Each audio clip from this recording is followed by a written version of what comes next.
All right. Hello. My name's Jason. I use he, him pronouns. We are here to play Alien World. This is a game that I've been working on.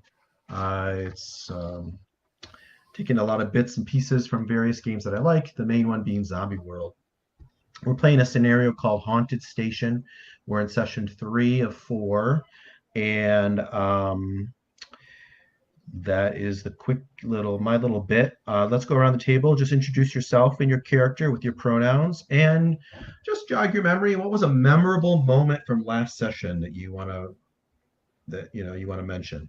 So, I think it's Matthew's turn to go first. Matthew, tell us about yourself, your character, and something memorable from last time.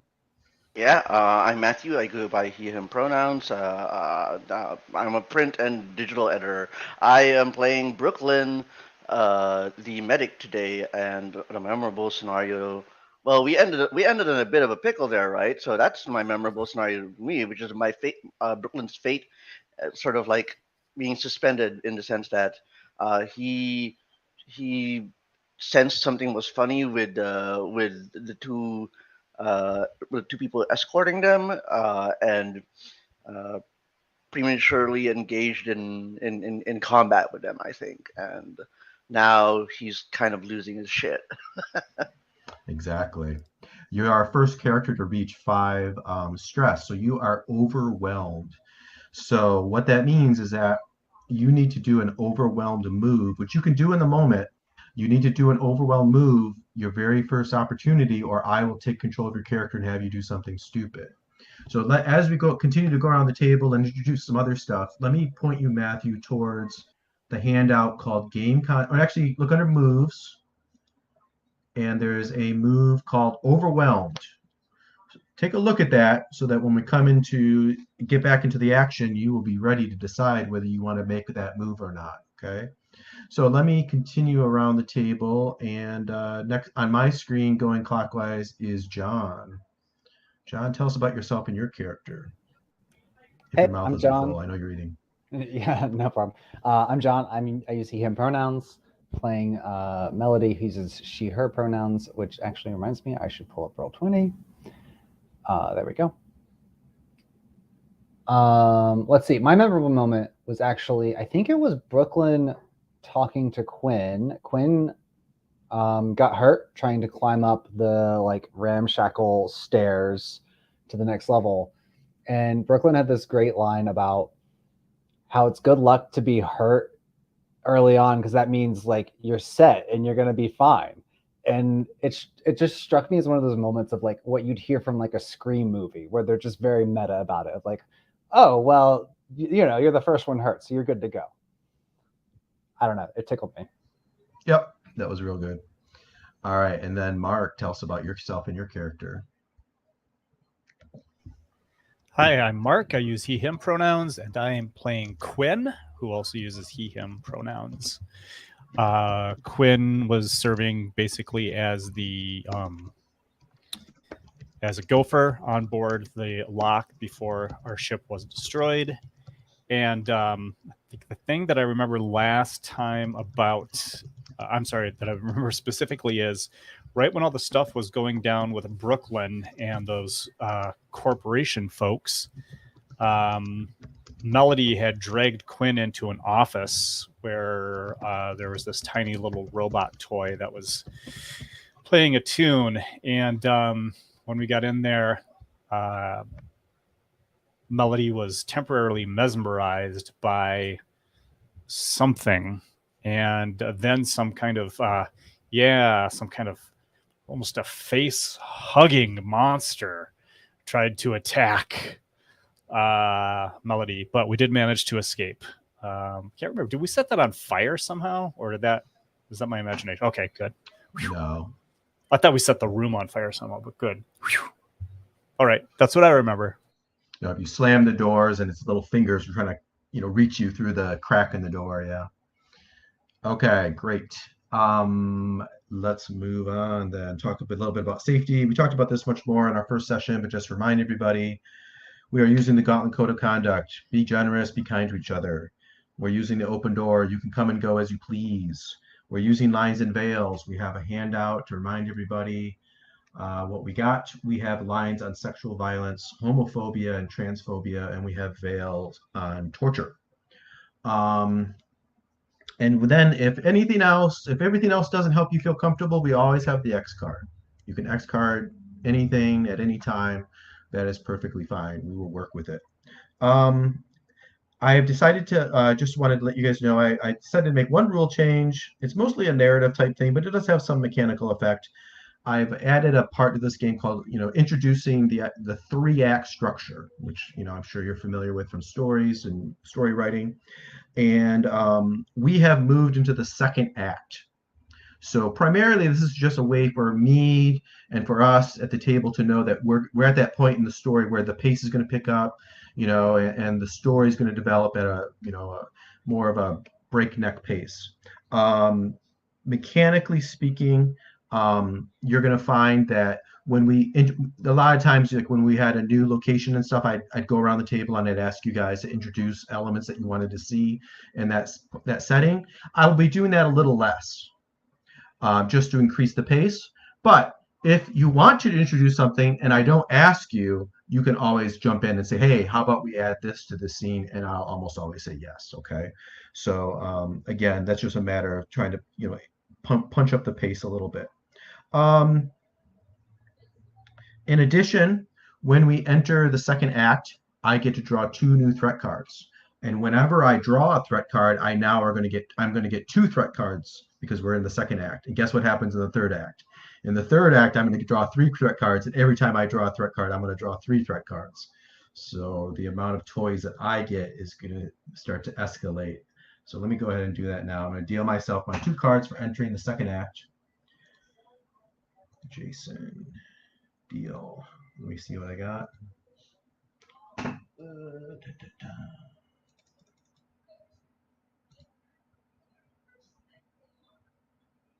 Nice.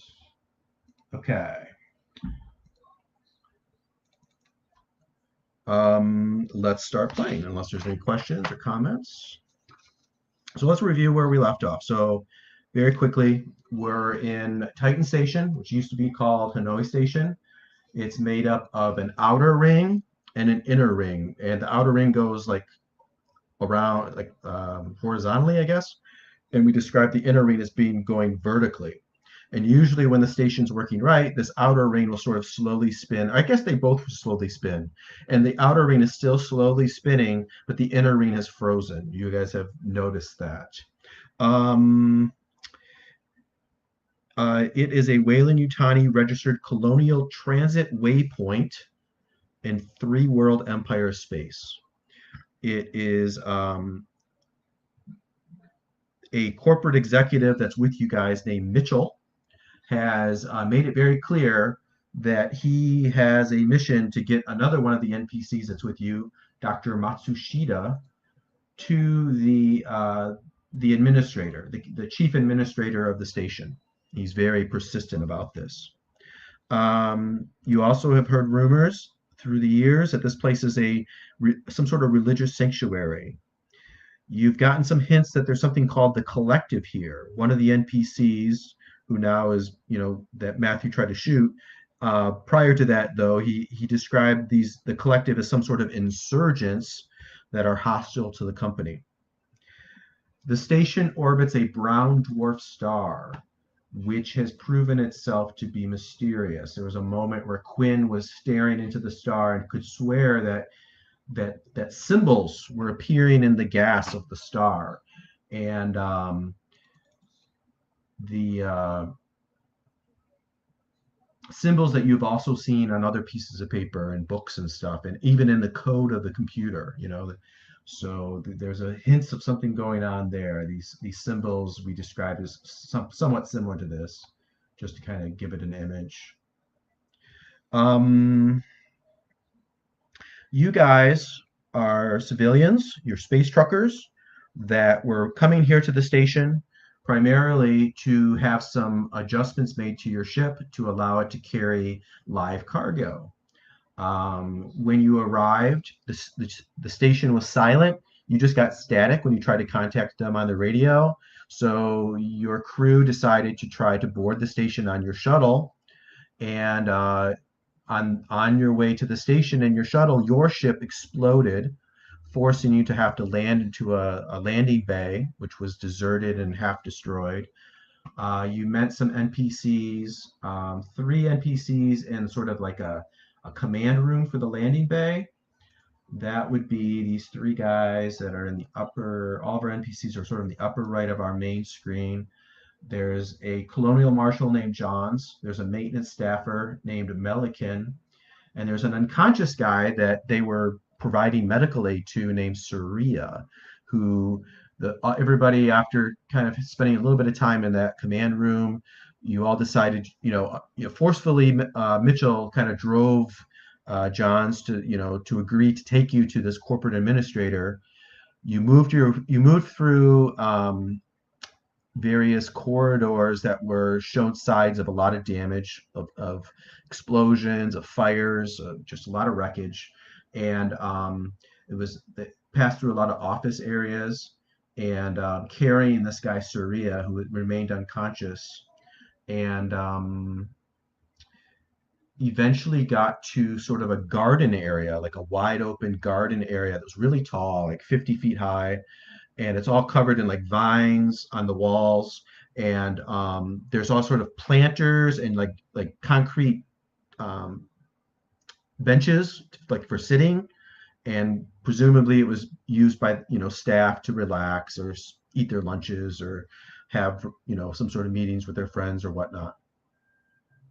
And these NPCs said, we got to cross over to this door over there. There's some solid looking door halfway across this open courtyard. And they started to make their way over there, and Brooklyn hung back. And as Matthew described, Brooklyn saw them pull out their pistols and open fire with his shotgun that he had found earlier. He missed. They took cover. They forced all the NPCs into this door. They slammed the door, and they started to return fire at Brooklyn, who took cover behind like one of these benches. Meanwhile, the other two players had fallen behind Quinn and Melody and gone into the CFO's office, a very nicely appointed office, because they had heard very faintly Frere Jacques. And they went inside and they found that it was a toy of some sort. And Melody picked it up, and Quinn spotted that, coiling behind her was a face hugger. And she turned around, she dived out of the way. I think you guys ran for it and managed to get out of there. And when we ended, you had sort of caught up to the others hearing gunfire. No, I think you got outside the door and you heard gunfire coming from the courtyard, where and you could probably, like I think I described, you being able to see from where you were, maybe 10 meters back, you could see out in this courtyard was Brooklyn sort of trembling and probably hunkering down behind one of these concrete, benches. Anything important that I forgot worth reminding us all of? Okay. I'm trying to remember though, Jason, who is it that wants to move Matsushita? Matsushita, is that John's? That is Mitchell. Mitchell, who was our guy. That's right. Okay. You guys have, yeah, go ahead. No, yeah. Mitchell wants to get him to the corporate rep on the station. To like the head administrator, okay. The head, whoever the boss Weyland Yutani person is. Cool, thank you. Yeah, he's a corporate rep. We're assuming is alive. Exactly, right. Yeah, that's right. And you have 3 total NPCs from your crew that are with you. So there's Mitchell, and there's Matsushita, which we really kind of described that they weren't really part of your crew. They were sort of passengers that you brought here. Okay. And presumably Mitchell has this drive or this mission to get Matsushita, the scientist, to the administration. Okay. And then there's a third guy, your quartermaster from your ship, this guy named Stans. And the 3 of them have been pushed into this chamber. The door's been slammed, and there's this shootout that's started to happen. All right, so I think it's only fair then. Let me go back then. Brooklyn, is there anything you think you can do to try to calm down enough to be able to function here? Yeah, I think an emotional panic is what's called for here. I think, uh, like, I'm not sure how to go into detail about this, but um, at least not without giving my hand away too much. But I think Brooklyn is sort of like panicking at the situation, at the consequences of not just of his actions, but also of what it would entail to the rest of the NPCs. So in overwhelmed move terms, you're losing it. Is that what you're Yeah. pointing at? Okay. Oh yes, Just 100%. Yeah. so let's read it then. So it says, describe how you lose your self-control and are overwhelmed by emotion for at least a few moments. Yeah. Sorry, I went straight into that. Yeah. Sure. And so we draw, right?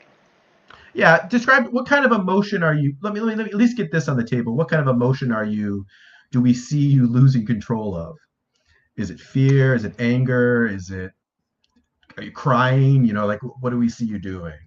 Screaming? Hy hyperventilating and panic. Okay, great. All right, Yeah. so you get one card just for free.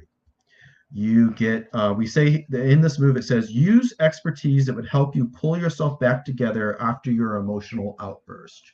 So, do you feel that Brooklyn has an expertise that would help you pull yourself back together after this brief loss of control? And that would Um, be medic, adaptable, and fit, right? yeah. I don't think those things clearly point to it, but I also feel like maybe those things together sort of like point to the idea that maybe um, maybe Brooklyn has some knowledge of breathing exercises to calm down stress. He's no Sure. yogi, yeah, he's no yogini, he's no like master, but he's picked up a bit. Okay. Yeah. Yeah, I think a little bit of your medic, a little bit of adaptable would fit there. Sure. Yeah. So we'll give you expertise. You're up to two cards. Do you have any piece of equipment that would help you pull yourself back together after losing control? Do you have the right tool for the job here? Nah, I doubt it. Probably not. And then is there anything we've established that would give you significant advantage on this draw? No, no. No, I can't think of anything. And then Yeah. finally, I would say, you can't really take stress to do this. Remember, you don't have to wait until you have 5 stress to do the overwhelm move either. But Got you it. are Yeah. overwhelmed, so you can't take stress to try to get another card. So you have, if I added up correctly, I think you have 2 cards. That's right.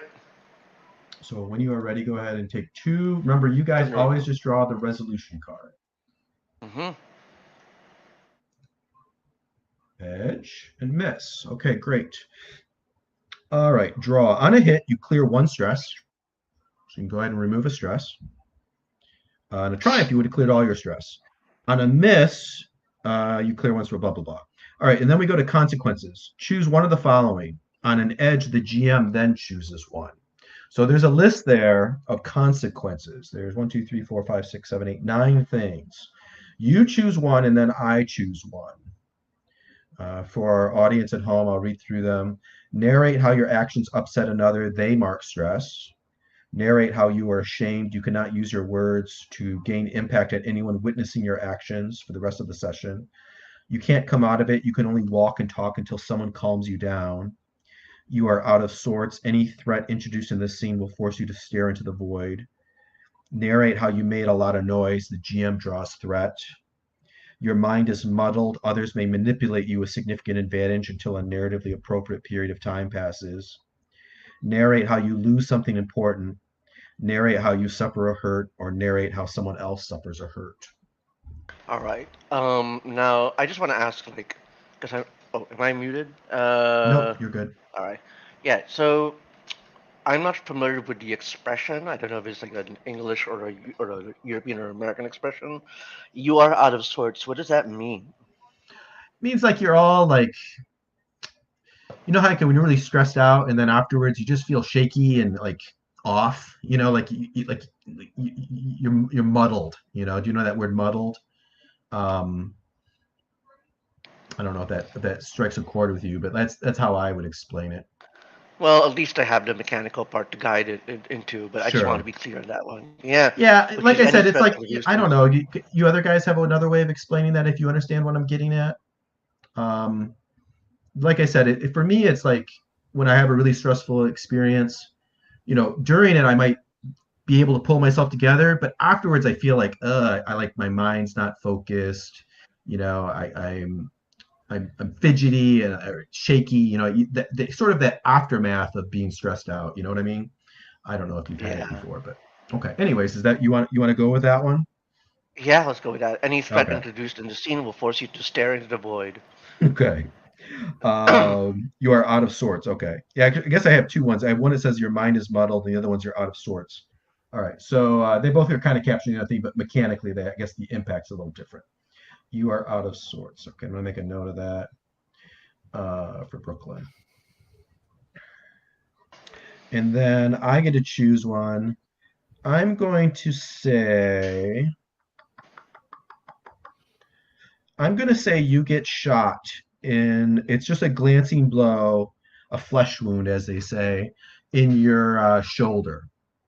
All And right. so what you should do is under harm/mortal wounds on your character sheet, put like a glancing bullet wound in shoulder or something like that. And the effect of that will be that you can't you can't um you can't do anything that requires both hands until you get that cared for. Okay. All right. So yeah, just make a note of all that. And you do indeed get your stress down a little bit. So let me ask Quinn or Melody, either one of you guys that has an idea. You see him freaking out. The bullets. You see him get clipped by a bullet. What are you guys gonna do?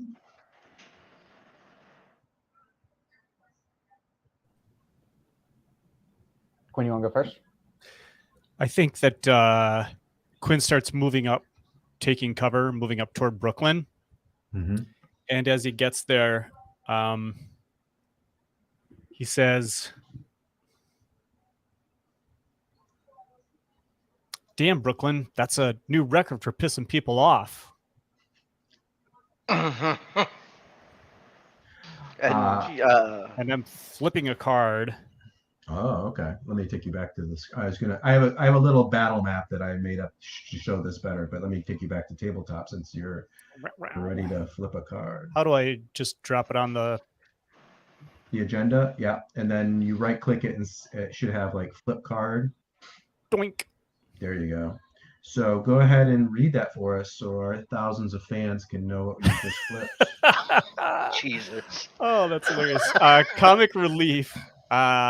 Quick-witted is the thing that I get going forward, I guess, with it as an ability. So the quote is from Hudson. "We're in an express elevator to hell, going down."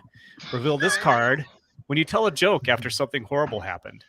When you lighten the mood with jokes, banter, or acting the fool, you may reduce the stress of everyone present by 1, or completely clear the stress track of any one person. However, the next threat to enter a scene where you are present will target you. Let's face it, comic relief characters never see the third act.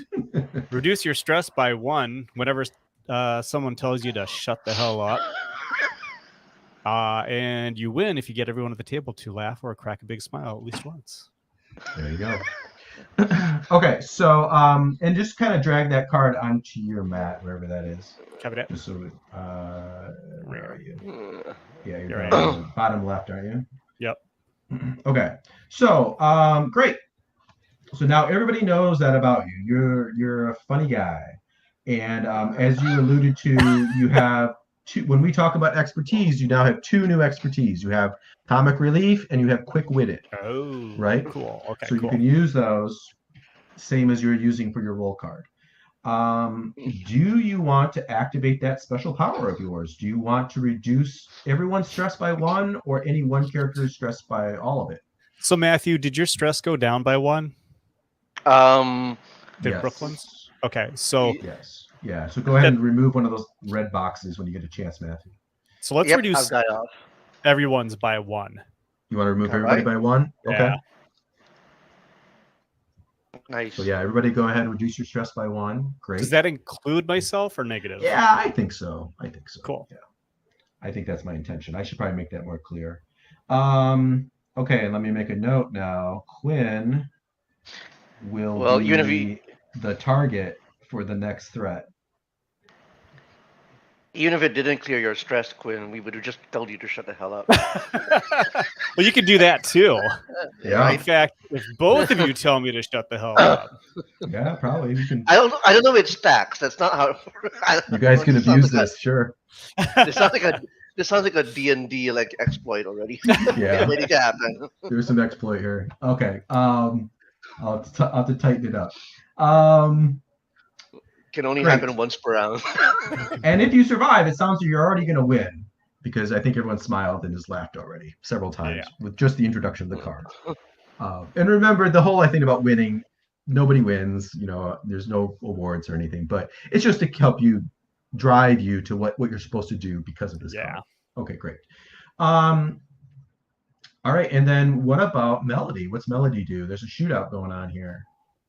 Well, I think it maybe is not as mechanically needed anymore, but narratively, I think it still fits. I think Melody is overwhelmed from what just happened.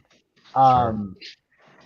You hear her just like Quinn. I think as you're walking forward to go check Brooklyn, you just hear her muttering like, oh, "They were right. Oh my God, this whole time they were right. We really are damned. Our whole species is damned for everything we did. The demons are here." And I'm also going to flip a card. All right, I like it. My background card, Okay. which is Priest, Mm. and has the expertise of faith. So reveal this card when you tell a story explaining why you left or were ejected from your church. Struggling a little bit to figure out like how I fit in actually telling this story, since Quinn just walked away from me. Maybe you come up behind him, and you're muttering this, Yeah. So I think I probably follow you, and I'm insistent on getting your attention again. Just Quinn, they're here. The demons are here. I didn't believe them, and they cast me out for my love of worldly goods. But oh my God, it's here. It almost had me, Quinn. All right, and same for you, John. Go ahead and read Priest and what it mechanically does for you. So once per session, draw with significant advantage when you march headlong into danger while lost in prayer. And you can reduce your stress by 1 when you press your beliefs on others and they respond poorly. And you get faith as a new expertise. That's right. In addition to Priest.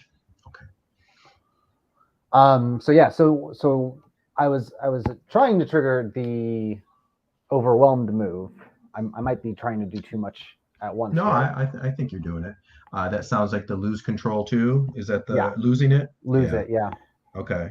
So I think you just described the loss of self-control. You're overwhelmed with what would we call that? It's a particular kind of fear. Spiritual fear, I guess. I guess something like that. This harsh realization that everything is doomed. Right. Repent now.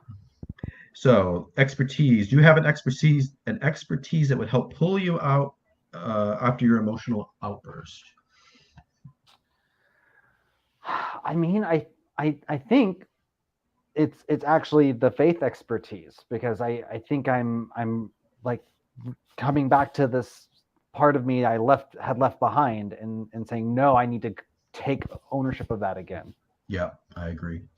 All right, great. You're up to 2 cards. Do you have the right tool for the job? Is there anything you have that would help you in this moment? And remember, you guys can announce things as long as it's within our parameters as civilians. Yep. You can always just declare, I think I have this. And And I think in that same vein, I think even though I had been cast away and didn't really follow it anymore, I still carry this small prayer book.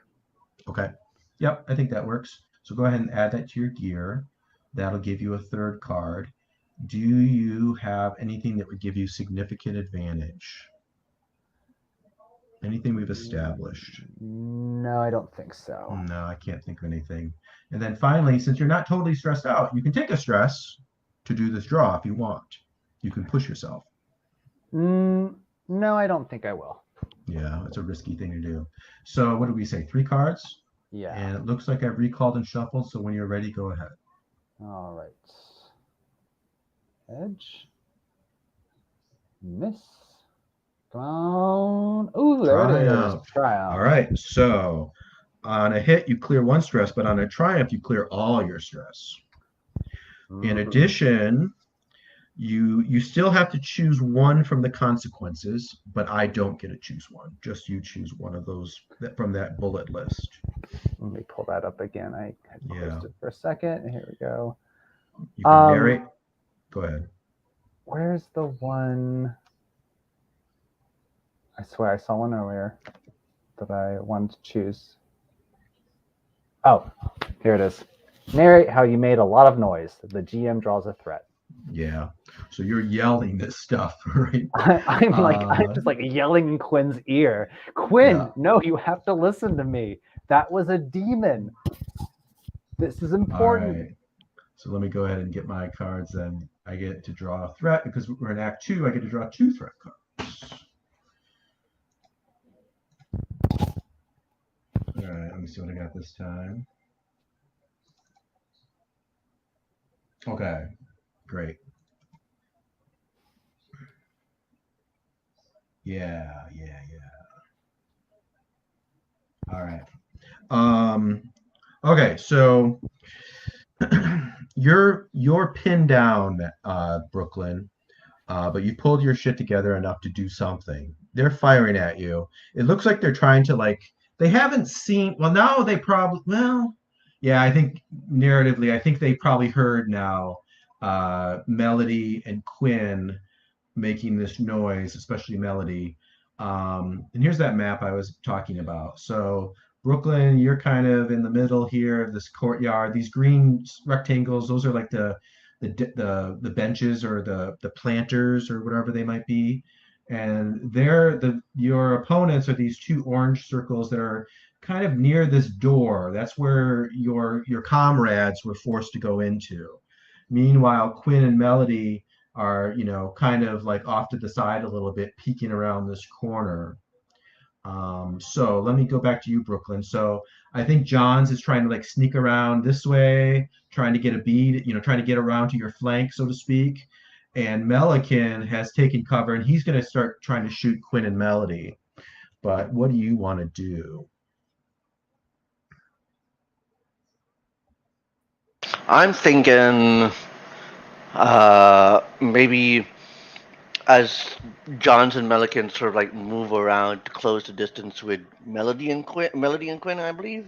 Mm-hmm. I will sort of parallel their movement and try to fire at them before they can, injure Quinn and Melody. Okay. And let me ask, because if other people are planning to also fight, which is what you're describing, we'll sort of roll that into the same draw. Do either of the Yeah. other 2 guys plan to also fight in some way? Or do you plan to do something different? Or you're not sure yet, which is fine. I do also say in response to Quinn, Quinn's remark while we're flanking with, I believe he said, already I pissed someone off. And I say, yeah, fucking hilarious. All right, good. I don't know. Does that qualify? What was the thing in the card about if somebody tells you to shut up, he gets to lose a stress? You think you triggered that, or that was just a comeback? I think that's about as close as I can get Brooklyn to saying "shut the hell up" in that Yeah. regard. But I I, leave it to you if you feel yeah, like go it. ahead. Go ahead and take that stress off, Quinn. He's giving you some sass. All right, so like I said, it doesn't sound like anybody else is going to join in on this fight right now. So let's have Brooklyn do this draw. So I think it's Johns is kind of coming around to get the beat on you. So we'll assume that he's your primary target here. Yeah. You're also moving tactically to try to probably like get around. Maybe you can't really see each other. There's moments, as you're sort of like stalking through these Yeah. planters and these benches where you can't really see each other all that well. You lose sight of each other, and it's a matter of who gets the jump on the other. He's got a pistol, you got a shotgun, so you got that going Yeah. for you. And I'm also So, bracing the weapon. I'm bracing the weapon on any surface because he's got an injured hand, so he's that's not able to true. go like that. But he's able to just rest it on a table or an edge. Yeah. Right. Okay. Fair enough. Let's do the draw. So you get one card for nothing. Do you have any expertise that would make you good at shooting a shotgun or stalking the way we've described? Um, I don't think so. I'm trying to remember what role. I believe the role should be identical to last time, but I can't remember what our Well, justification it's always was. it's always the devil's in the details on this. I actually would give you it for fit. I think being fit, maybe you're that much quicker. You're that much more. That's You fair. know, Yeah. Yeah. So yeah, I give that to you. So you got two. Do you have the right tool for the job? I think yes, the shotgun still is the right tool for the job.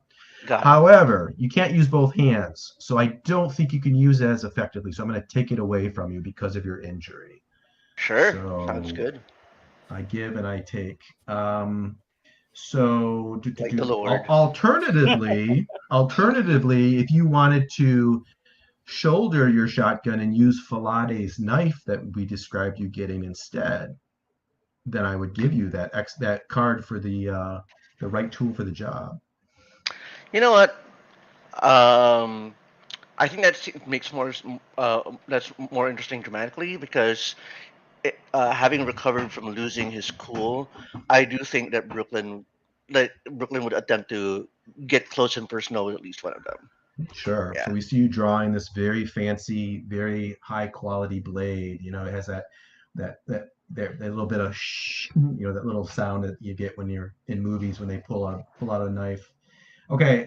So yeah, you're up to one, two, three, three cards. Do you have anything we've established that gives you significant advantage? Let's see. We got fit. We got knife. We got the standard card. Hmm.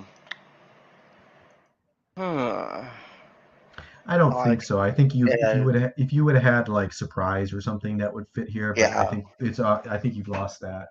So I yeah, can't think of anything. And then finally, do you want to take a stress to get an extra card? yes, absolutely. Okay, so give yourself that fourth stress.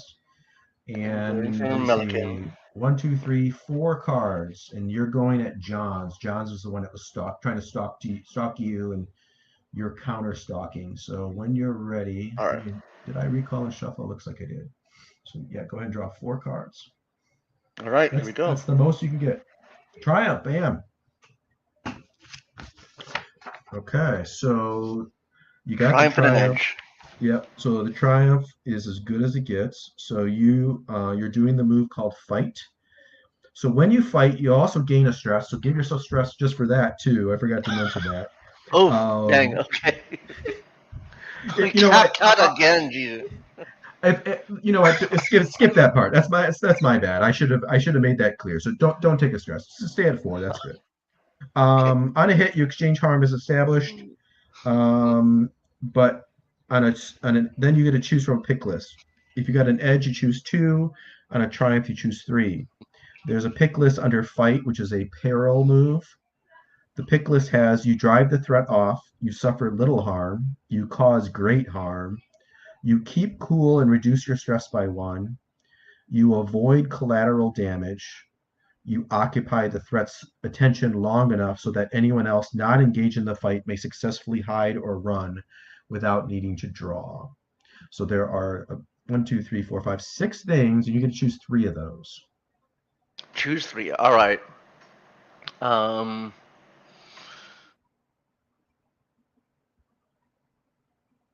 let's see. You suffer a little harm. You cause great harm, and uh,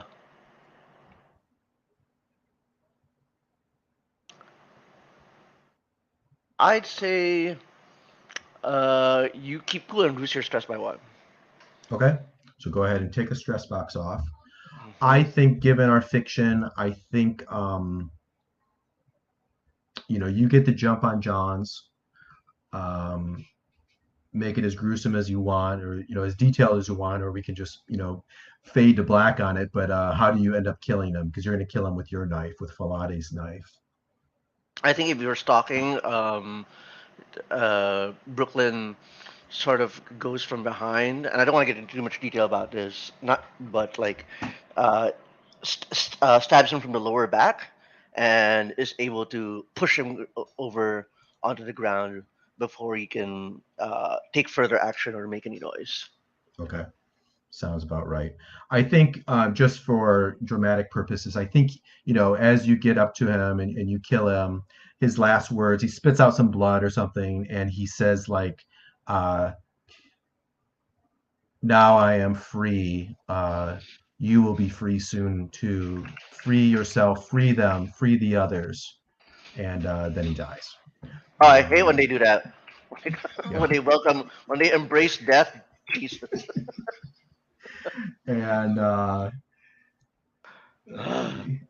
okay, so meanwhile, Quinn, let me ask you, Quinn, you've got a guy who's approaching you and Melody at the door, clearly has heard you over there, is sort of stalking towards you two with a pistol drawn, ready to shoot you. What is Quinn gonna do? So, as he's getting close, I think that Quinn is. So, wait, what's Melody's state like right now? Melody, are you kind of like coming out of being overwhelmed?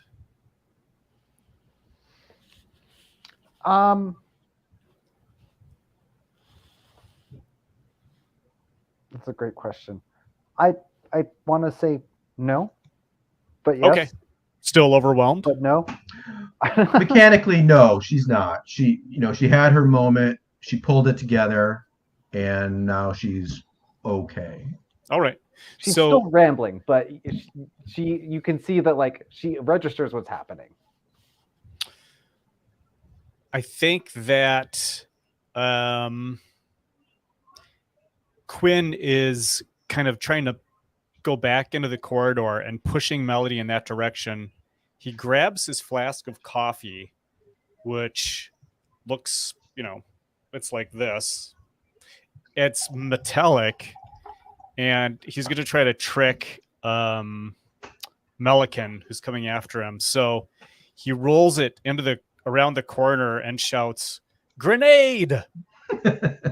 Nice, I like it. And if this works, then what are you going to do? Like jump him or run for it or like hide? If he starts to, or if he seems to react in a way that I can take advantage of, then I'm going to attack him.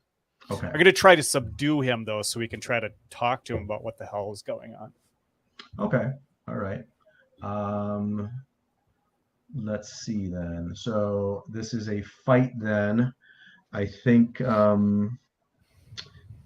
that I know how we'll put into play your coffee thing. I got it. Melody, when you see him doing this, and that moment comes that he jumps out and tries to go for this guy, do you do anything? I think Melody wants to help. Quinn, can we say that you kind of filled Melody in to like what you're about to attempt here? Yeah. And Melody's right. You're right. We must save every soul we can. Every person is a potential new believer.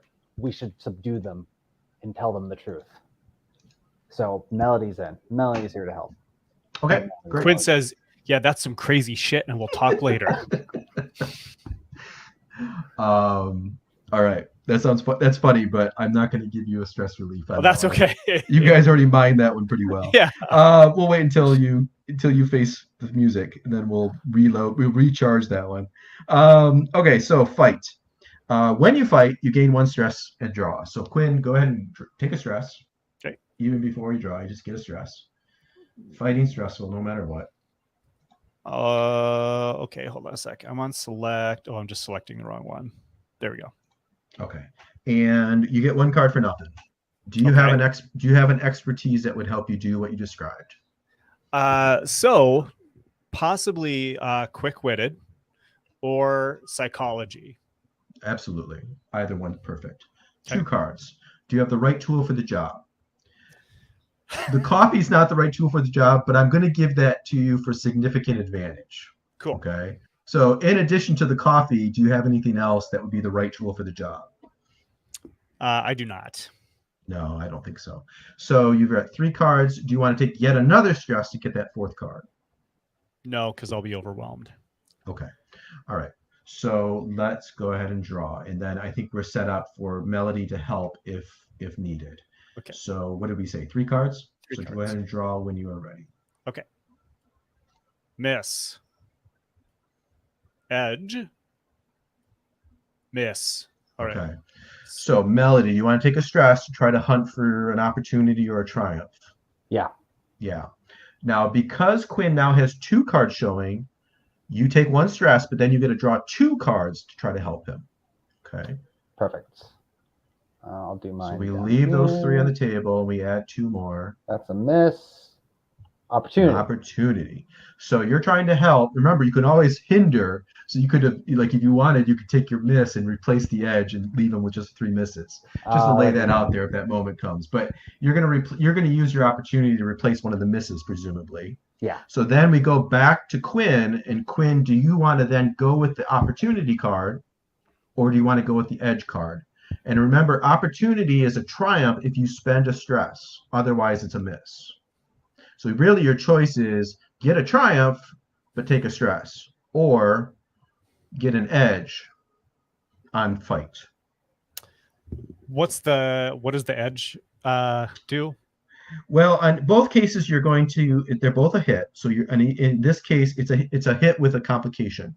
So in this case, on the fight move, basically the difference is that you're going to exchange harm. Yep. And then from the pick list, you're going to choose 2 if you get an edge and 3 if you get the triumph. Okay. So I take a stress either way? Or you always take a stress. But one of the choices under the pick list is keep your cool and then remove the stress. Okay. So really, if you're thinking about taking that one, it really doesn't matter which one you pick because, you're going to take a stress or lose it. Anyways, you figure it out. But so I'll go with the opportunity. Okay. And then you're going to take a stress to then push yourself into to push it to a triumph. Yep. Okay. Then the next pick is you get to choose 3 from the list. Under harm? This is under fight. Okay. Peril move called fight. Got it. The choices are you drive the threat off, you suffer little harm, you cause great harm, you keep cool and reduce your stress by 1, you avoid collateral damage, you occupy the threat attention long enough, blah, blah, blah. Okay. So I can't pull up the peril page right now. I don't know why, but okay. On Roll20, you can't get it? Yeah, I don't know why. I probably hit it somewhere in Chrome. I like to hide the cards in this game, Jason, apparently. But so I'm going to choose that. I am going to go ahead and do that. Quick question though. I am at 5 stress at this point. Do I have the immediate effect of that before I remove any stress if I'm going to remove stress? No, you could remove a stress as part of the resolution, sure. Okay, so you're going to choose that one, then you get 2 more. Let me read these 2 since you can't find them. Thank you. And once we get out of this, we're going to take a break here probably in a minute. So we'll have I would restart Roll20 if I were you. Okay. All right. You drive the threat off. Drive threat off. You suffer little harm. Okay. You cause great harm. Okay. You avoid collateral damage, or you occupy the threat's attention long enough so that everyone else can get away or hide. So if I wanted to just like knock him out so that we can then interrogate him or something, does that require great harm? No, I don't think so. So I'm not going to do great harm then. I'm going to suffer little harm. So now I'm at 2 out of 3. Yep. And then what does that leave me with as options? Drive the threat off, which you really don't care about. Nope. You really probably you avoid collateral damage is the only other one that really would make any sense here. Sounds Okay, good. so I think you cleanly come out. You know, do you want to knock them out or just grapple them? What do you think? I'll knock him out so that we can then secure him Okay. at our leisure. Okay. So you come out, you knock him out, and he collapses to the ground. Maybe you catch him a little bit. Now, Matthew did not select avoid collateral damage when he was fighting Johns. So I think one extra thing that Johns does as he collapses is he fires off his pistol. And the pistol, the bullet, we see it maybe bullet cam as it goes straight up, hits that glass way above this starlight that last time Mark described already had this crack in it. And that bullet, it creates the spider web of cracks that go, and you start to hear the air hissing, and it builds up, and little pieces of glass start to fly off into space as a hurricane of Who put glass in space? The fuck? and I'm so mad right now. oops. And I'm gonna play one of So- my cards. I Aha. think it's Someone would do that. To be honest. well, yeah, they like to have, there's windows and stuff. It's already damaged and Mm, Cracked a bullet. polycarbonate. Yeah, and a bullet just went off, hit it. Didn't expect that. And I'm gonna play the card Something Breaks. So this glass, starts to shatter, and this reverse hurricane, I guess, starts to pull everything upwards. Let's take a break and we'll come back and see how that plays out. Let's go ahead and take 10 minutes and we'll come back and pick up from there. So I'm at 8:55. I'll see you in 10. I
Nice reveal of the cards there, guys. That was nicely done.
Oh, Matthew says he's here.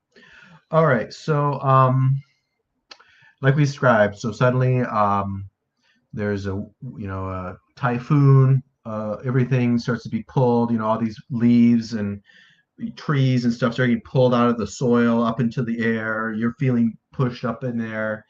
Um, at the same time, let me take you back to that map again for a moment. At the same time, the door you came into this courtyard from, or the opening. There's several others that presumably lead somewhere else in the station. Big like blast doors come sliding down and slam down and trap you in this place. Automatic doors that clearly are meant to trigger in this very situation, because they have a big glass roof. I guess they thought of this at least to put in emergency doors.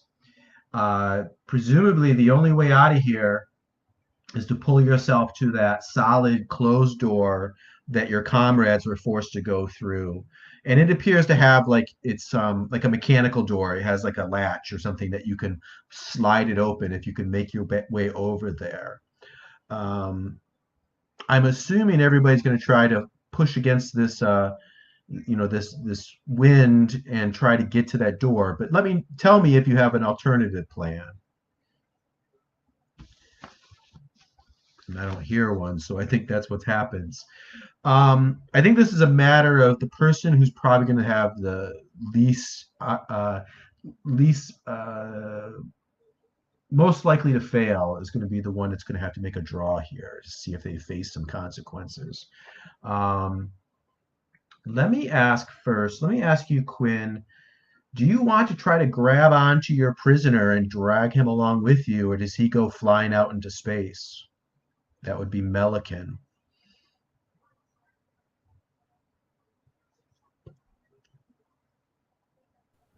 I think under the I think under the circumstances, he's gonna abandon Melican. Okay, so that's indeed what we see. Melican goes woo, out into space. The dead body of John's, and we see the three of you try to drag yourself to this door, holding on to what you can. Um, let's go back to look at your cards now and see who looks like would be most susceptible to problems. So we know Brooklyn is fit. You got that going for you. You did hurt your shoulder though. That might be not great. Um, we know Quinn. Oh, let's see. I'm not seeing anything on the plus side for Quinn. You hurt your leg, but you did get that cared for, so we don't hold that against you. And then Melody, we know, is a security officer, presumably in pretty good shape. Um, I think it's going to have to be Quinn. I think Quinn is the one that's going to have to uh, avoid this problem here. So, Quinn, you get one card for nothing. Do you have any expertise that you can argue would help you here? This is just trying to make it to that door, right? Yeah. The only thing that I can think of is if you wanted to give me quick-witted because he sees things that he can grab on his way to kind of stay anchored. Yeah, I like it. Sure. So that's 2 cards. Do you have the right tool for the job? Is there any piece of equipment that you think you have that would help you here? Nope. No, I can't think of anything. And then advantage. I think you have an advantage. I think the way we've laid it out, of the 3 of you, you're probably the closest to this door. I think the way we've laid out this whole situation, yeah, I can see that. So we'll give you that. So I think you're up to 4 cards. No, one, 2, 3, and then do you want to take a stress to push yourself to get the 4th card? I'm just going to roll with 3. 3, okay. So go ahead and draw 3 when you're ready. What's the worst that could happen, Jason? Yeah.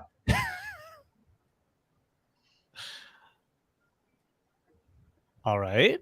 Edge. All right. Miss. Opportunity. All right, so that's a tough choice. You want to take an edge. This is the move. Oh, are you able to look at the moves yet, by the way, Mark? Oh, Or are you yeah, still let's look. locked out? Well, the problem is I didn't follow my GM's advice and refresh Roll20 while I had the opportunity during the break. So That's all right. that's what's happening right now. So it should be under moves, the moves folder, which is under the journal. Right. Okay. There's a handout called Peril. So when you come back in, that's where you want to look. Perfect.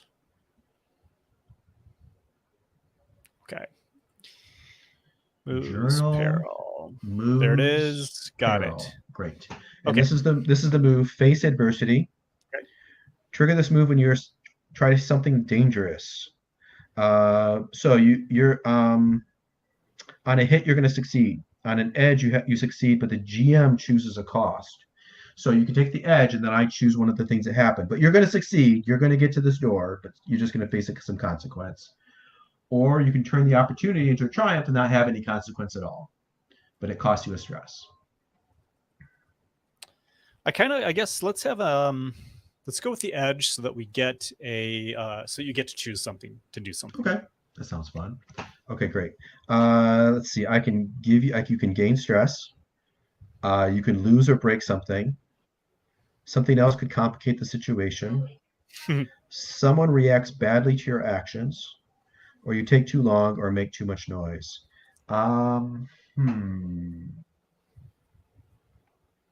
Let's see. Your flask of coffee. No, I don't want to take your beloved flask of coffee. That would be cruel. I think this whole situation, this whole typhoon is creating a lot of noise. Obviously, slamming of these doors, these booming slam of doors, the howling sound as the atmosphere is pulled out of this large chamber, this courtyard. I'll just take some more stress. Why not? So I'll deal myself a couple more stress. Wait, or a couple more threat. Okay. Threat. Yeah. And I think that as Quinn is trying to make his way over to that door, and he's holding on to like this console, these tables, trying to keep himself from flying up, he yells, "This sucks!" And I guess I should ask: does anybody want to assist? Because you could hunt for just a triumph, I guess. Do we see anybody like holding their arm out to pull him in, or does he pull himself in on his own? Going once. Yeah, twice. you know what? Brooklyn will try for that. Okay. So Matthew, what you do is you take a stress. So you take yourself to 4 stress. And all right. You draw 1 resolution card for each card that Quinn has showing, which is 2. All right. And if you get a triumph, then he can avoid all the consequences. All right.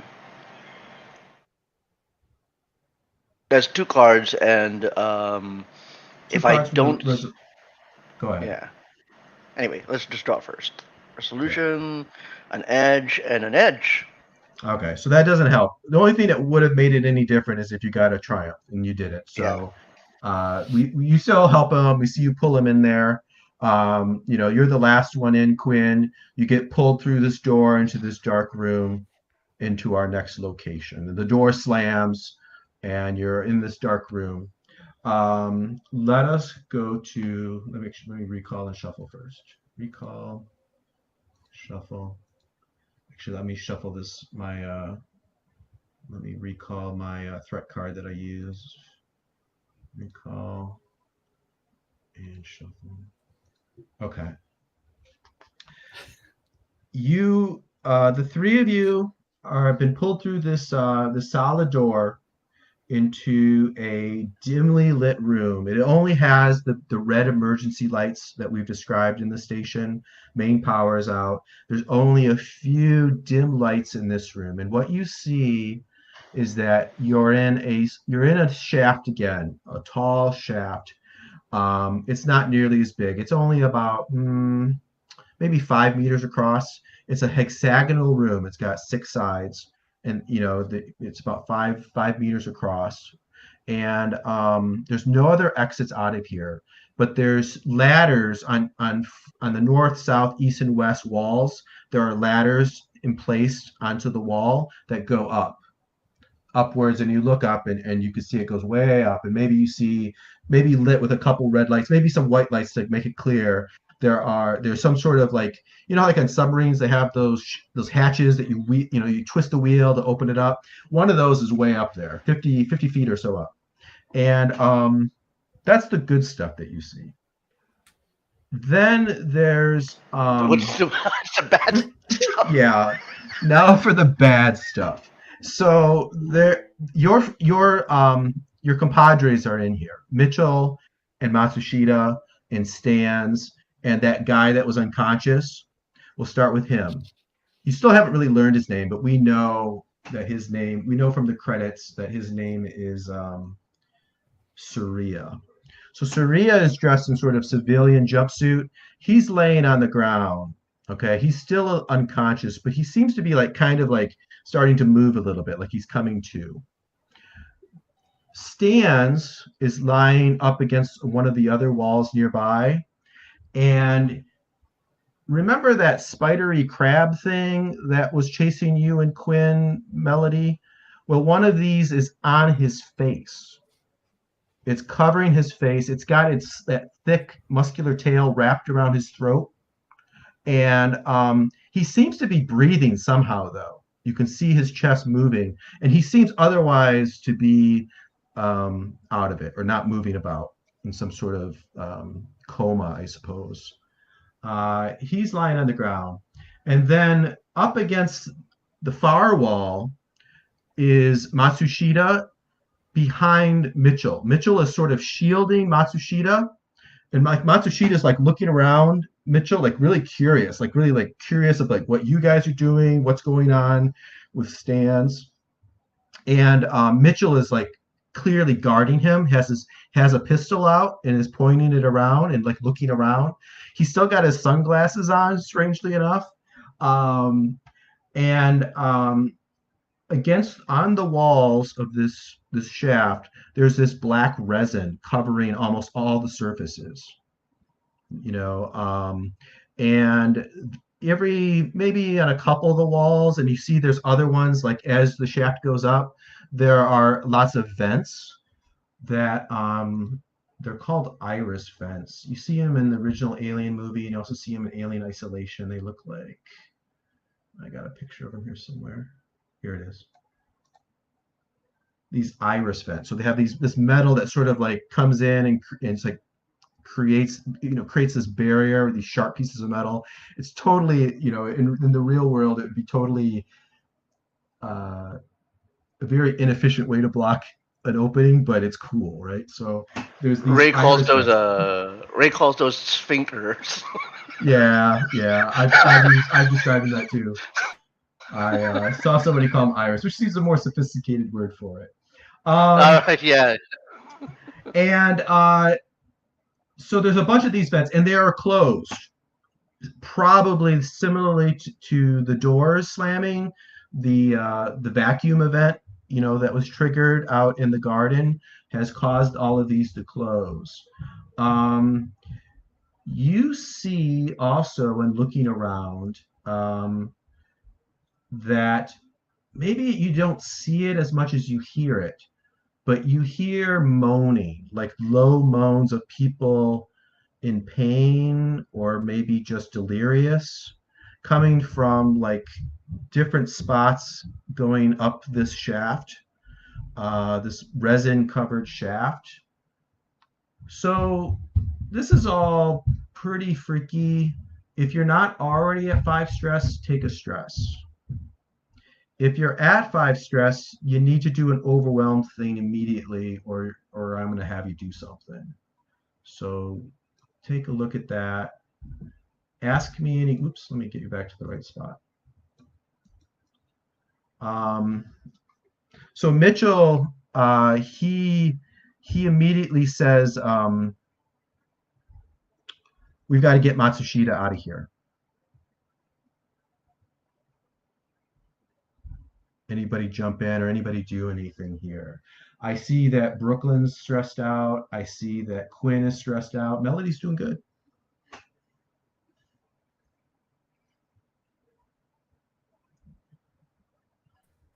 So can I respond to what Mitchell says by choosing an overwhelmed move? Yeah, sure. Okay.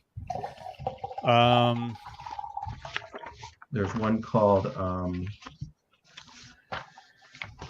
what does I call it? Act badly, or I think is what I call it. There's behave badly, which behave is directed badly, toward yeah. another PC. True. You know what? I think lose it still counts though. Yeah, that's true. Because they don't have any drugs. You can declare drugs. Remember, again, you can just say I've got a bottle of booze or I've got a syringe of stimulant or whatever. You can declare it. It does say under the drugs though that once you use your supply, you have to find more before you can do it again. So it's kind of a one shot. You can declare a drug and then later on in the story, if you want to do it again, you've got to find more, right? Just adds another little detour, so to speak. Like fiction-wise, I guess we could share one. A hip flask, or or say we have the last supply of painkillers on our person or something. Yeah. I think that I know what Quinn is going to do. So Quinn's going to lose it, and should I describe what happens, Jason? Yeah. So Quinn, describe how you lose your self-control and are overwhelmed by emotion. Yeah. Quinn is like shaking with rage, and he walks over to Mitchell with Matsushita behind, who's shielding Matsushita. Mm-hmm. And he looks at Mitchell and he says, "Motherfucker, what are you talking about? We have to take care of Matsushita and get Matsushita out of here. This is absolute bullshit that you have gotten us into. You're dragging our ass around this station. We don't know what's anywhere. We need to get off this goddamn station. Just get in the shuttle and take our chances." Perfect. We'll do that draw in a moment. Matthew, is Brooklyn going to do something to try to deal with being overwhelmed?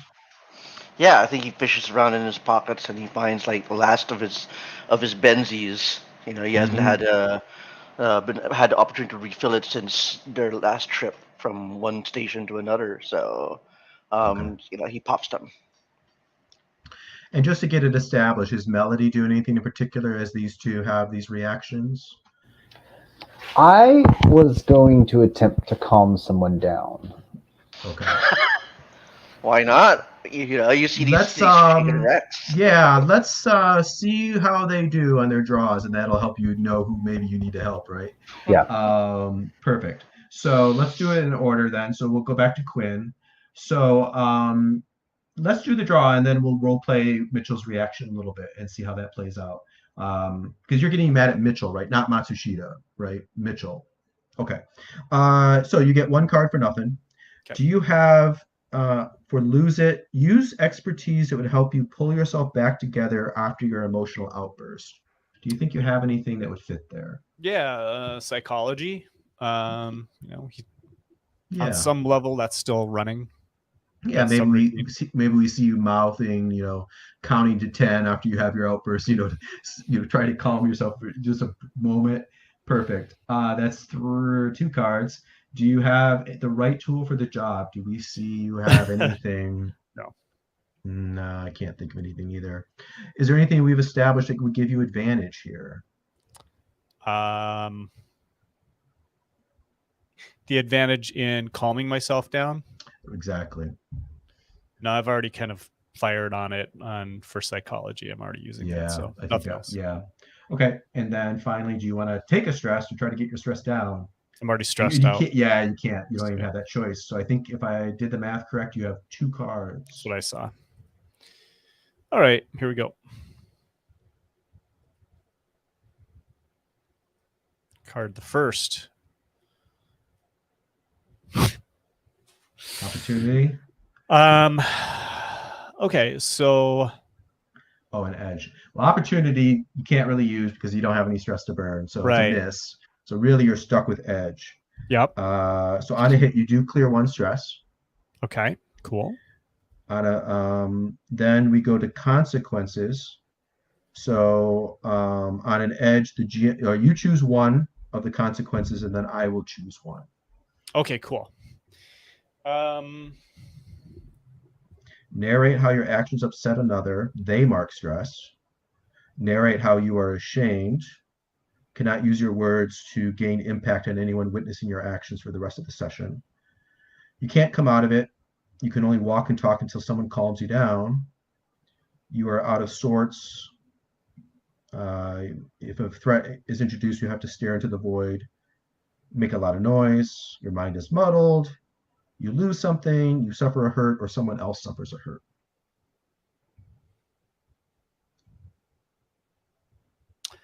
I kind of would like.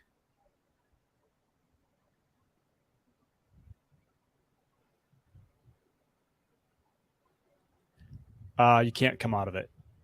Okay. Can't come out of it. Setting myself up to be rescued. Okay. And Brooklyn, you had one earlier, like you're out of sorts. I think changing scenes, I think that's clear. So we'll scratch that out. You're out of sorts. Any threat introduced will force you to stare into the void. Okay. Stare into the void. Okay, and then I get to choose one. So I think what happens is that Mitchell is he's going to punch you in the stomach. And you're going to gain a hurt called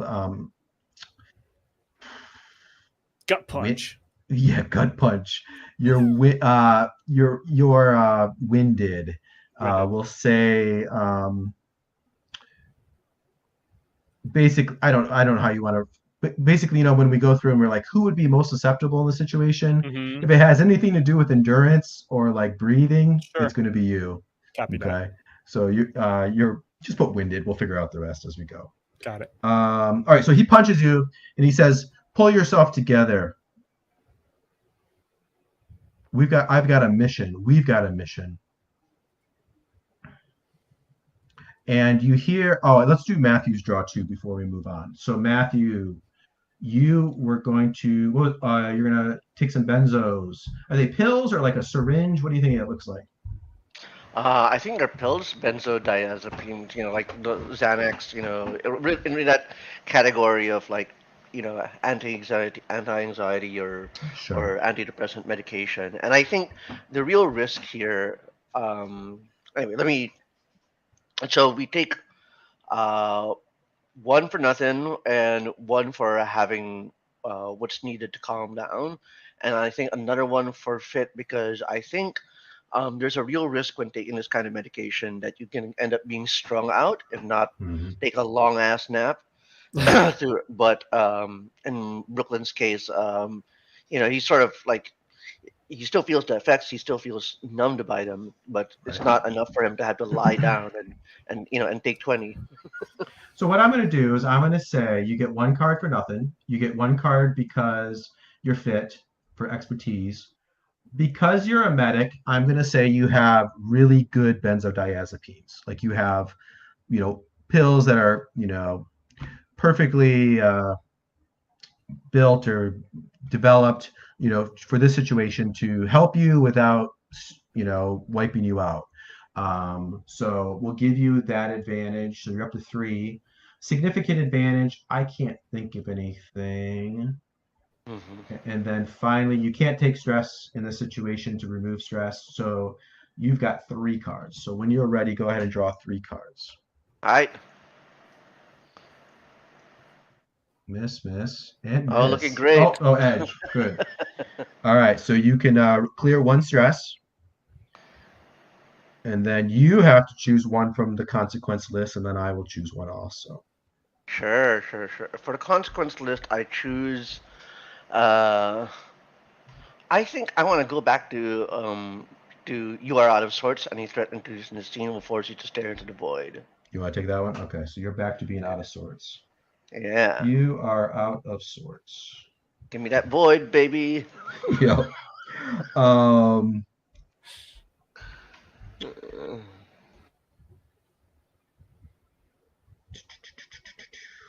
And then I choose 1. I'm going to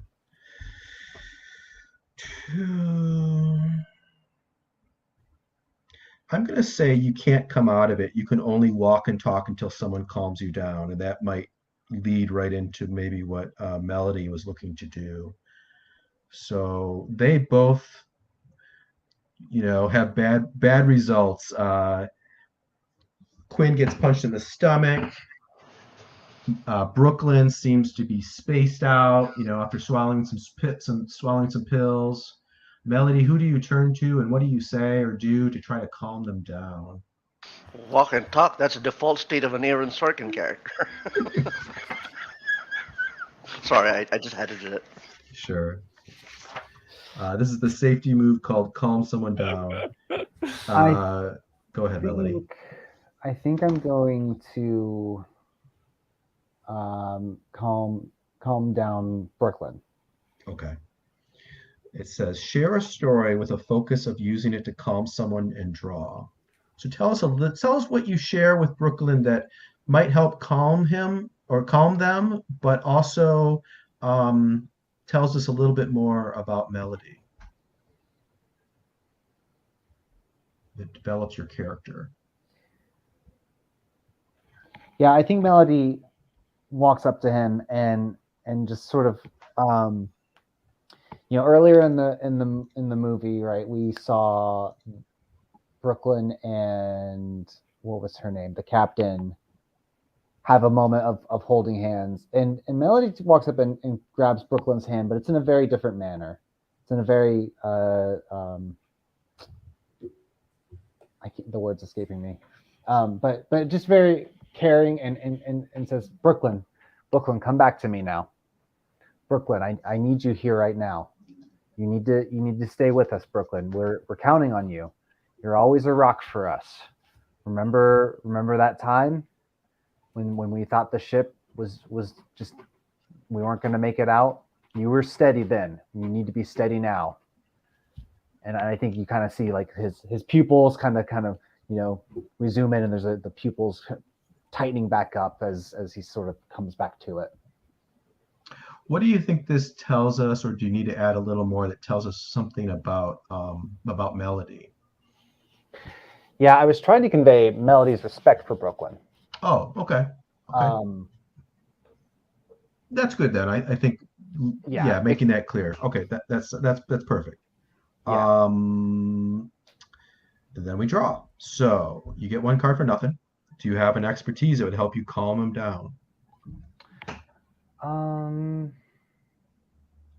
Expertise would calm down. Let's see. I've got security, connected, sharp eyes, and faith. And priest. I'm not using any of those though, so I don't think I do in this case. I would say just being a priest, you'd be good at this. I think we'll give that to you. I think that's fair. I mean, I think maybe you didn't lay into being a priest there, but I think just being a priest, it's even if you don't, lay things out in a religious way. I think you just still have that natural ability to talk to people. So I'll give that to you, I think. Do you have any piece of equipment that would help here? The right piece of equipment, the right tool for the job? No, I don't think so. Okay. And then, do you have anything that would give you significant advantage? No. Let me think. No, I can't think of one either. And then finally, do you want to take a stress to get an extra card? That would take you to 3, I think. I think I can do that. Yeah. Yeah, because if you succeed, you'll lose a stress. So, Yeah. so draw 3 cards when you're ready. All right. How does while we're drawing cards, how does Brooklyn respond to this? Do you think, Matthew? I think Brooklyn, when reacts, uh, responds very quickly to Melody's words, and he sort of, um, nods and affirms and says, like, you're right. You know, um, things may be different now, but there's no reason to. He sort of like just lays out that as long as we stay the course and sort of like be on our be on our best as we have in the past in troubled times, then we can make it through this. Okay, I like it. Yeah. So you end up with an edge. Remember, I'm not going to call out for it every time, but if you guys ever want to help, you have that option. But we'll go with an edge. On a hit, you both reduce your stress by 1, so you can both reduce the stress. And then Melody chooses 1. You get a look at one of Brooklyn's face down identity cards, or Put you them can back. or you can ask them a question that they must answer honestly. And then you can start thinking too, because on an edge, Matthew, you're going to be able to, you have the same choice. You can look at one of Melody's cards, or you can ask Melody a question that they must answer honestly. But let's start with Melody first. Yeah. I want to ask a question. Okay. All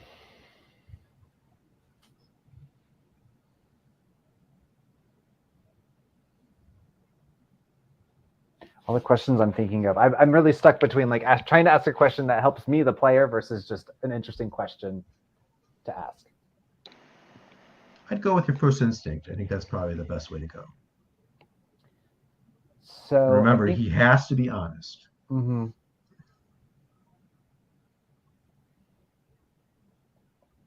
I think Melody sort of, lowers her voice a bit now that Brooklyn's back and asks him and says, Brooklyn, can we trust Mitchell? Should we stay with him?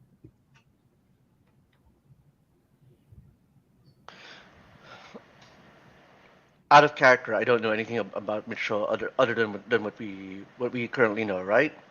Honestly. He's a Weyland-Yutani exec that your ship carried him and Matsushita to the station as passengers. And he seems to be nearly, maybe obsessive would be the right word, with getting Matsushita to the executives, the Weyland-Yutani executives here on the station. That's about all you know about him. Yeah, Brooklyn's answer is, I know we can trust.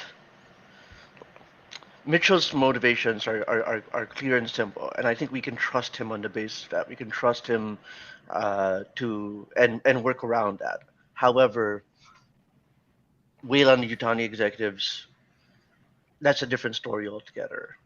So it's not a question of whether we can trust Mitchell, but whether we can trust his employers and how he chooses to answer them. Okay.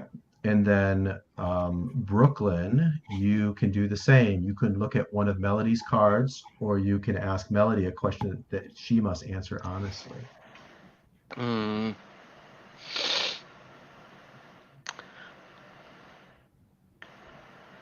Brooklyn asks,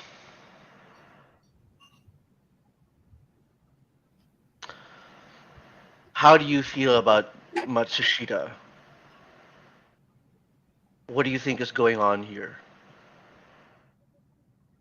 I mean, okay, that's technically two questions, but it's why? Yeah. I think the company's hubris has caught up to them. I think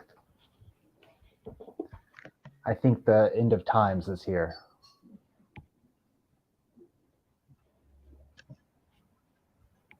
All right. Okay. So those are some meaningful statements. So I think immediately Mitchell he sort of like helps Matsushita onto one of these ladders. And Matsushita starts to climb slowly up one of these ladders, followed by Mitchell. And Mitchell turns and he says, we are continuing on to find the administrator. I would suggest you follow. And he looks around at the resin and the, stands with this thing on his face. And he says, quickly. And then he starts to climb behind Matsushita. So the guy on the ground, he kind of like sits up and he looks around sort of deliriously, but he seems to be clearing up, and he coughs, and spits up, some phlegm, and he goes, and he looks around, he says, oh no. Oh no. Oh no.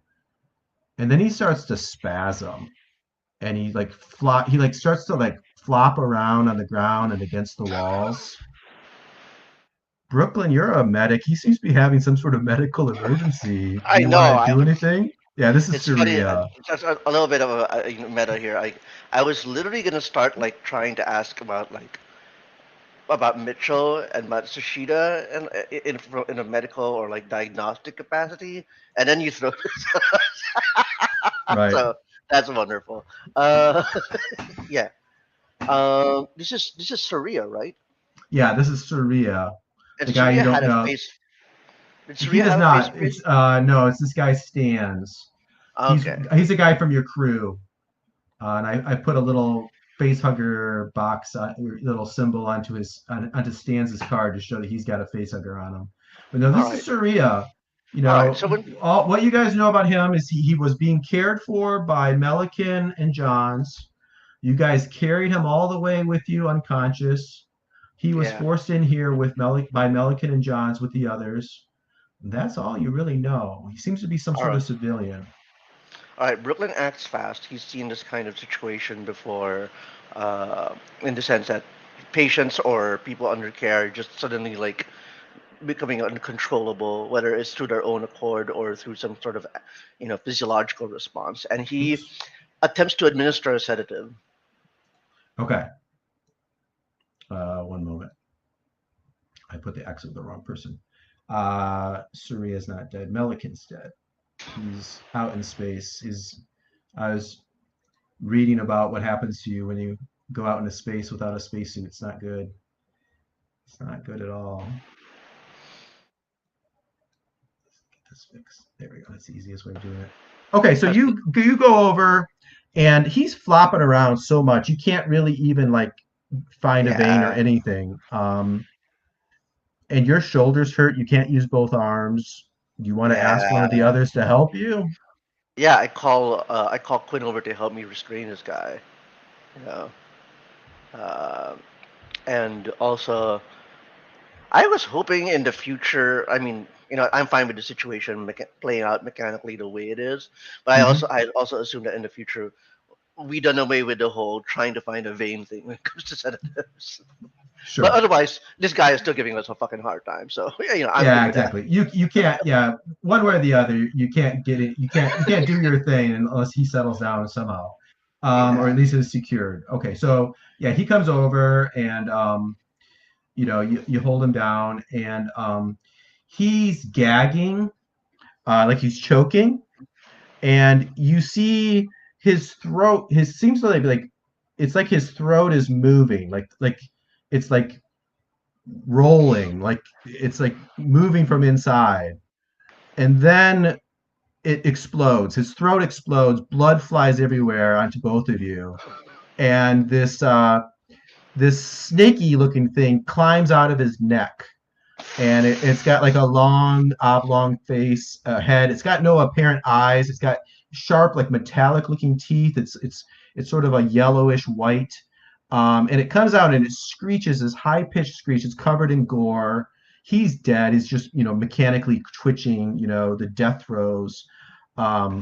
This is pretty horrendous. Let me flip a card. Let me make sure this is the right one. So, oops, that's the wrong one. Let me go back. So first of all, I have to flip a card. This is called Tension Builds. Place the next monster card on the table, then remove this card and shuffle the threat deck. So that then allows me to pull out the next monster card, which is this one. Flip card. Chestburster. Gain one stress if you witness its birth. So all three of you go ahead and take another stress, which probably pushes some of you right back to being overwhelmed again. The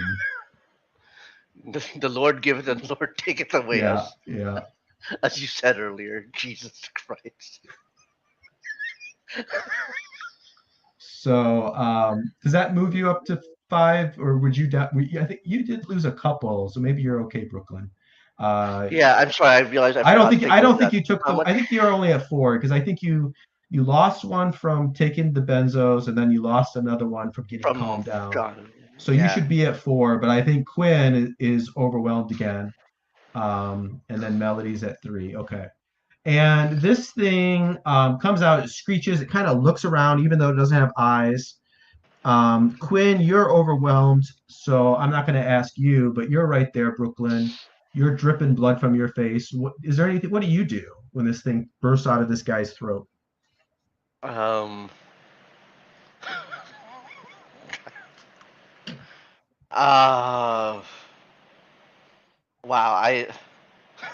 sorry, I'm just like, as a player, I'm just kind of like, what the fuck do you do from the fictional standpoint? Like, yeah, I'm not putting my hands around that thing. No. Do you like jump back? I think that would be probably the obvious I think that would jump back, recoil in terror. Yes. Right. Okay. Fair enough. Melody, do you do anything as this thing starts to like rapid, like using like little vestigial limbs and its whipping tail, it starts moving towards the side, towards like this black resin. You're gonna lose it in the darkness, unless you want. You can just let it go, of course, if you want. I'm not stopping it. I think I go running. I go for the nearest ladder, which might be nearest ladder. Starts climbing out of there. Sure. We're going up. And sure. I'm like, you know what? Yeah, let's follow. Yeah. Yeah. Sorry, but upon further reflection, as someone who practices, emergency medical, whatever, I think when something bursts out of the thing you're treating, Brooklyn's first instinct is to dodge or duck down because things have happened before, far milder than that, and they were not pleasant either. Right. Okay. So, Melody starts climbing. Brooklyn dives to the side.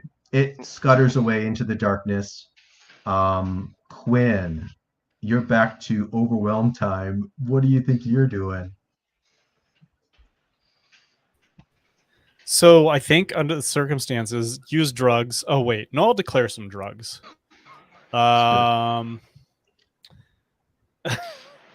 Let's see.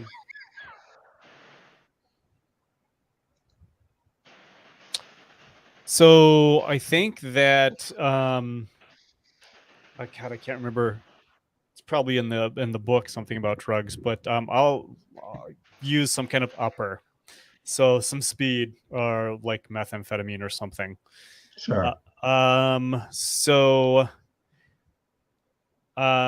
think that he starts up the ladder and he's going like one-handed and reaching in his breast pocket of his shirt with the other hand. And he pulls out a little blister pack and pops a couple of pills into his mouth. Sure.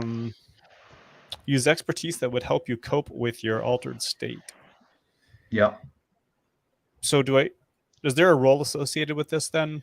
Yeah, this is another overwhelmed move. So this is you get a card. then the second, the expertise is if you have an expertise that would help you deal with your altered state. Right. So let's see. Again, we have comic relief, quick wits, psychology, disarming, and investigator.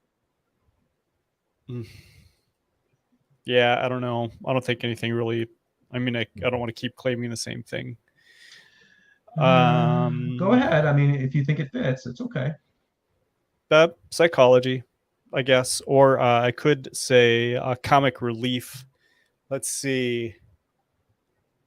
Because what we're trying to say is dealing with being drugged up is really what we're talking about, like being able to still function while being altered. I think if anything, maybe quick-witted. Sure. Maybe you're dulled a little bit, but maybe you're quick enough that you still can function fairly well. So Yeah. I'll give it. Let's go with that. Awesome. Thank you. The right tool for the job. You're not a medic, so I'm not going to say you have the best kind of stimulants. Right. But do you think you have anything else equipment-wise that would help here? No. No. And then anything that would give you significant advantage?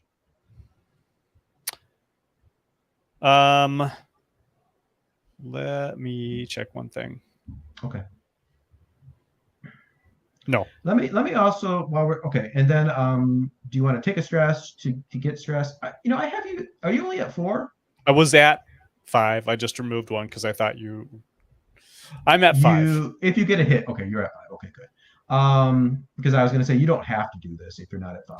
Nope, I'm at 5. So what did we say then? So you're at 1, 2, 2. Is that it? 2 and 2. 2 cards. All right. It looks like we're recalled and shuffled. Go ahead. Edge, great. An opportunity. So unfortunately, you don't have a stress to turn it into a triumph. Mm-hmm. So you get to lose a stress. Okay. Reduce your stress by 1. I'm gonna just to kind of speed it up, and because we've done this move so many times already, I'm gonna skip the consequence part for this one. So just lose a stress. That's good enough. Okay. I think we've already laid out. You're already very susceptible to trouble here because of previous results. Yes. So we'll just go with that. We won't lay anything extra on you. So one other wrinkle though. Your comrade, your spaceship crewman comrade is still lying down there on the floor with this weird creature on his face, as 2 of you at least have already jumped on the stairs to get out the ladder to get out of here. That leaves Brooklyn down there. Brooklyn, do you want to try to grab Stans, or are you just like GTFO?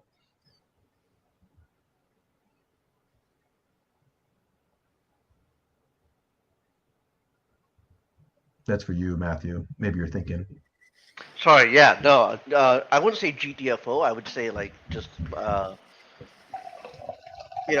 from standing up to just throwing down to avoid what's coming. It's more like an emergency medical response. Right, but do you want to grab your shipmate Stans and pull him up this ladder, following the others, or do something else, or go on your own and leave Stans to his fate? Stans is the one who had the thing around him, right? He's got what we know as a face hugger. Yeah. I'm sorry. I know a dead patient when I see one. Okay.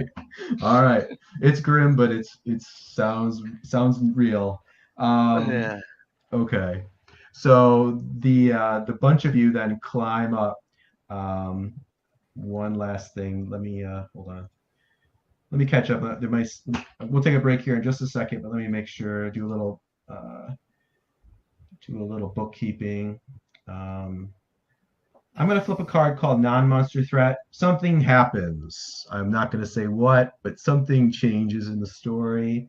So I'll just lay that out there. Let me take one more quick look, see if there's anything else I wanted to do here.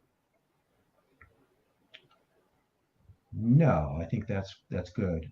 So I think we see you guys climbing up this shaft on these ladders. And the ladders, like you have to pull some of this resin off of it. It's sticky. It's kind of sweaty. It's hot in here and humid. You have to like pull this resin off. It kind of, and it's like it's very much like an insect nest. It's like it's got that sort of that feel and that look. And there's these vents as you go along, and you hear this rustling in the vents as you're going up. Something heavy is moving in these vents around there. And a couple times, like you both get like like some of you guys get a jump scare where something bumps into the one of the vents on the other side. Like it just bumps, and like it's not trying to push through anything, but it's clear that like something's moving around in there. And it sounds bigger than that little thing that you saw that came out of that guy's throat. And so that creeps you out. I'm not going to lay any more stress on you though. And then several times you see there's bodies that are embedded into this resin, and you see several of them have like holes in parts of their body. Lots of them are in the chest, but some of them also like their back or their throat or even their skull. Like different parts of their bodies have these holes where you're able to put one and one together and realize that these people must have suffered the same fate as that guy, the nameless guy that we only know his name from the credits. And but then kind of even worse, and tell me otherwise, but I'm assuming that your reaction to them maybe is similar to what Brooklyn did with Stans, realizing that Stans was a goner. You come across several bodies where people are still alive. They're very pale. They're encased, cocooned in this resin, but they seem to be alive, and they're out of it and delirious, thankfully, at least for you. And do you do anything with them or just keep on climbing? Let me ask Melody. I tell the group not to waste sympathy on these that have been brought low. They have been judged, and this is their punishment. And if you continue and look towards what is right, you can avoid this. So I'm a real cheer right now. Sure. Yeah. Brooklyn Real, understands the intention behind the statement. real Old Testament. Yeah. What about you, Quinn? Do you have any reaction to any of this I've described? I think that Quinn is just shocked beyond belief at what he's seeing. And then he hears Melody's little pep talk, and we just get a close-up because Melody's up on the ladder above him. We get a close-up of Quinn's face. He's just looking up at her like, what the fuck are you talking about? Right. Okay. And then you guys, ahead of you, Matsushita and Mitchell, they open up that hatch that's at the top of the shaft, and each of you climbs out into our next location. Everybody, I think, escaping from the next location, luckily, is going to be quote unquote safe. So I think everybody is going to feel a sense of relief. I think it's fair. Go ahead and remove a point of stress. Go ahead and reduce your stress by 1. Let's take a quick 5-minute break, and we will come back and finish up for tonight.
How you doing so far, Mark?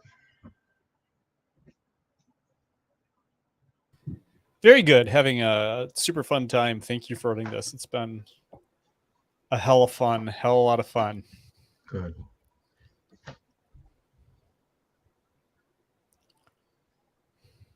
Yeah, I like running it. It's fun.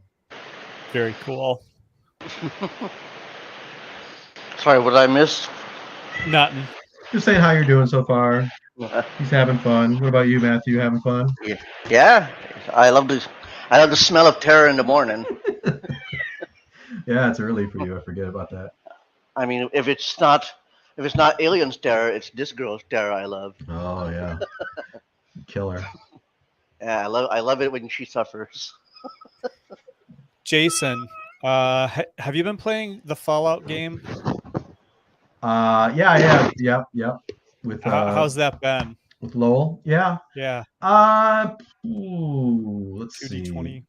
Yeah, we were talking about 2D20 a couple sessions back too, or was it Conan you were talking about? Yeah, it might have been. There's a Serpentine. Yeah, Serpentine. That was never mind. Yeah. I think you said you didn't like the Conan, or Conan wasn't for you, or whatever. But yeah, this is another. That's a 2D. I think. Am I right in saying that they're the same Modifius? They're both Modifius. It's fun. The people I'm playing with are great. It's one of those games. It's like it's got a bunch of dice rolling that, having played lots of indie games, you're like, we don't need all these dice rolls. Like we could, like, this doesn't add anything, So I mean, I know that we're not, we're not the audience necessarily for that kind of mechanical, layered mechanics game. But man, it's like this would be so much quicker and easier if you just like took away half the dice rolling. But otherwise, it's fun. I think the basic mechanic works well. I think it's definitely worth playing, and I think any of us would probably be like, let's do this again, but let's streamline it. I think that's the natural reaction. But I'm not a huge Fallout game guy, but I think if you're a Fallout game guy, you might actually want all the deck because it's very. I know enough to know that it emulates the computer game very like down to the minutia, like the actual the math underlying the game is like the same as the math underlying Fallout, the computer game. So that's kind of, I'm sure if you're a big Fallout fan, that would be cool to you, but I'm not so much. Okay, well, let's get back. We're going to do take a minute to do the location move. New location. When you arrive at a potentially dangerous destination, the GM provides a rough description of the location's dimensions and appearance, and then the PCs complete the following steps. So I'm going to give you guys a chance to add some detail here. So what you climb up, and I think, it sounds like the last person up would probably have been Brooklyn. So I think whether it's you or someone else, you quickly close that shaft and seal it. We see you turning that wheel, tightening up, this hatch very quickly, getting away from that horrible environment. And let me start over. You're in a wide corridor that goes to your left and it goes to your right. And it's wide, but it's fairly low. It's maybe only 6 feet high or so. So maybe if you're a tall person, you have to duck a little bit, especially since it's lined with all sorts of conduits and pipes. It's clearly some sort of like maintenance hallway. There's like little panels. There's a couple terminals right here, that you could type into if you wanted to. Right now, similar to other terminals, they're either black or they're trying to reboot. They get that Weyland-Yutani screen coming up, and then it squelches out, and it's replaced with like that wall of symbols for a moment, and then it reboots again. It's like constantly going through this cycle. You're clearly high up on the outer ring still, so you're high up on the top of it maybe, because one of the walls the wall, I guess it would be, if you're turning left, if you turn left, it would be on your right, I guess. Anyways, that long wall, it has shutters that you could raise with a button or something. And some of them are partially open, and that orange brown light of the star is shining into this hallway, this corridor, all the length of it. So it's pretty well lit. And there's the usual like emergency lighting also. So you can see pretty well in here. It's still fairly dim, but you can see pretty well. And looking through the shutters, you see that you're high up, like I said, on the outer ring, and you're looking out the shutters, you're looking towards the inner part of the station where the inner ring is. And you can see, maybe it's not I don't know how fast it's moving. Maybe it's only barely visible, that, you can see yourself moving closer to where the inner ring and the outer ring usually would like almost touch.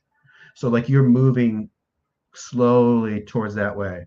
And looking to your right, you can see that there is some solid doors there that have been I don't know if you remember last time we said that there's like these jacks, these like the lot what do we call it? Like I have a picture if I recall. These jacks they use to like temporarily close down a door. They look like this. That these double doors going to your right have one of those securing this double door. So if you wanted to go that way, you would have to somehow get past this jack. That's this locked jack that is, but someone's put there a security measure of some sort. Looking to your left, this corridor goes quite a ways. And you can, like I said, you can see down there though, it's maybe 30, 40 meters that you would walk down this path. And you see that it ends again in some more doors. And in Alien, I don't know if you guys know this, but in Alien, there's all these symbols that they created for the movie that represent like different parts of a spaceship. And you guys know these symbols from your own space, trucker careers. And you know that these symbols mean that past those doors to your left is an airlock. All right. And looking out these little shuttered windows, like I said, you see yourself moving towards like where the inner station would almost touch the outer station. And you see down there a ways that there's like an umbilical that extends from the inner ring, and there's an umbilical extending from the outer ring. And it looks like it, at some point when things were normal, that these would connect, or they could connect, and then you could move from one to the other. But it looks like they've exploded or something bad has happened, and both umbilicals are half destroyed. They only go half of that way, so there's a big gap in between. And right now they're not aligned, but the station's moving to the point where they would be almost aligned, or they would have been aligned back when the station was intact. Also, looking out this window, you see the inner ring. Like I said, you see it in its huge majesty. It goes up, So where it touches this, where the umbilical, if you look up farther, of course, it's space. Up is relative, right? But you look up and you see that there's like a bulbous sort of module that's above where the umbilicals connect. And you see that's pretty well lit. You see that there's big windows there that are well lit. The outer lights are on, like the piloting lights or whatever they would call them. That whole area is pretty well lit. And you see that attached to this module, there's like a missile battery, like a big military style missile battery, like big old nuclear missiles or whatever attached, lying there. And there's like a radar dish that would probably use for targeting that's spinning around. Like it seems to be like that module over there on the inner ring seems to have power. In addition, there's a moderate size transport ship. You recognize the model of ship. It's not as big as your ship, which is like more of like a heavy hauler kind of ship. It's a smaller ship. You recognize it's a ship used for like personnel transport. Rather than big bulk cargo, it's used for like transporting people. Usually in like cryo sleep, bays full of cryo beds. Any questions about what you see here that you've entered into this maintenance corridor? No. All right. So I've looking back at the move, new location. So the GM provides a rough description. Then you guys have an opportunity to add some details. It's a quiet moment, so I'm going to give each of you a chance. If you don't have any details to add, you can always just say pass. That's fine. But let me start with Matthew. Matthew, do you have any detail you'd like to add? Anything here in this maintenance corridor that you would like to add or think would be cool or that would work for what your character's up to?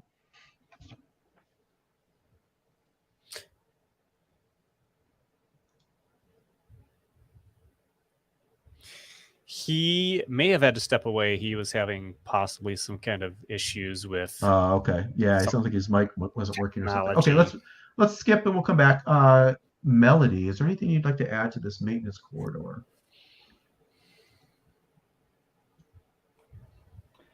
I'm wondering if there is, you know, that soothing and yet at the same time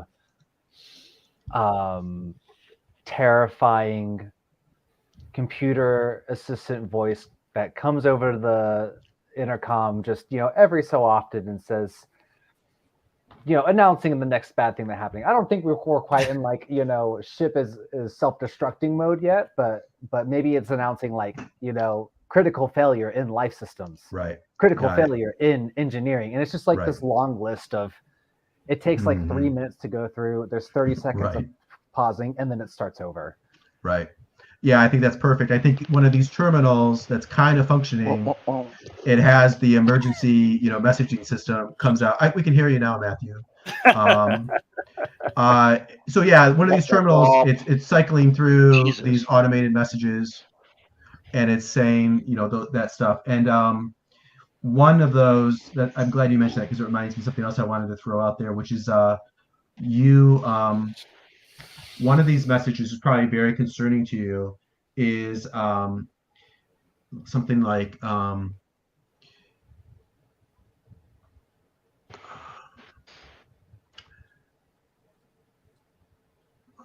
to think of the way again, I know exactly the kinds of announcements you're talking. I'm trying to think of the way they phrase things when they say them. They use these particular little words they use.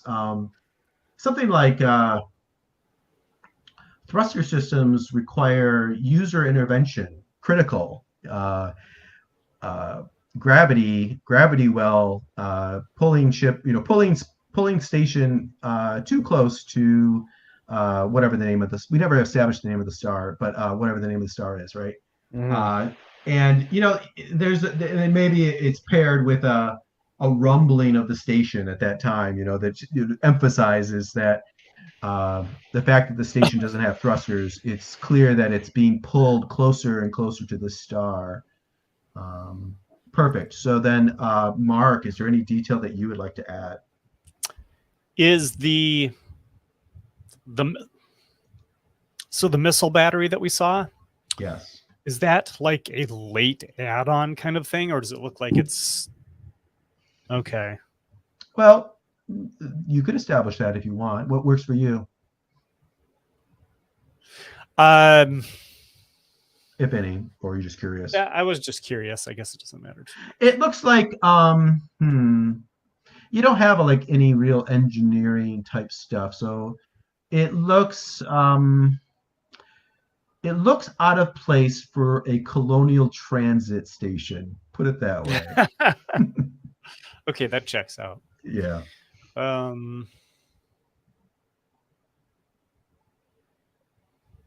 The ship that we see, that is a medium-sized ship. Did you say anything about whether it looks like it's like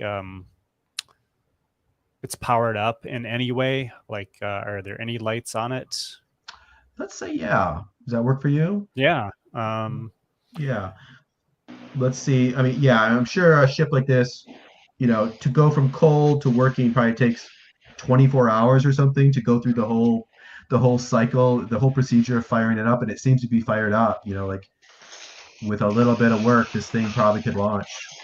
And Okay. it seems I'll add, if it's not clear, it's attached by some sort of docking bay, you know, like an umbilical of some sort. Yeah. To this module, this bulbous module on the inner ring has this missile battery, and it also has this docking bay for this ship. Okay. Okay.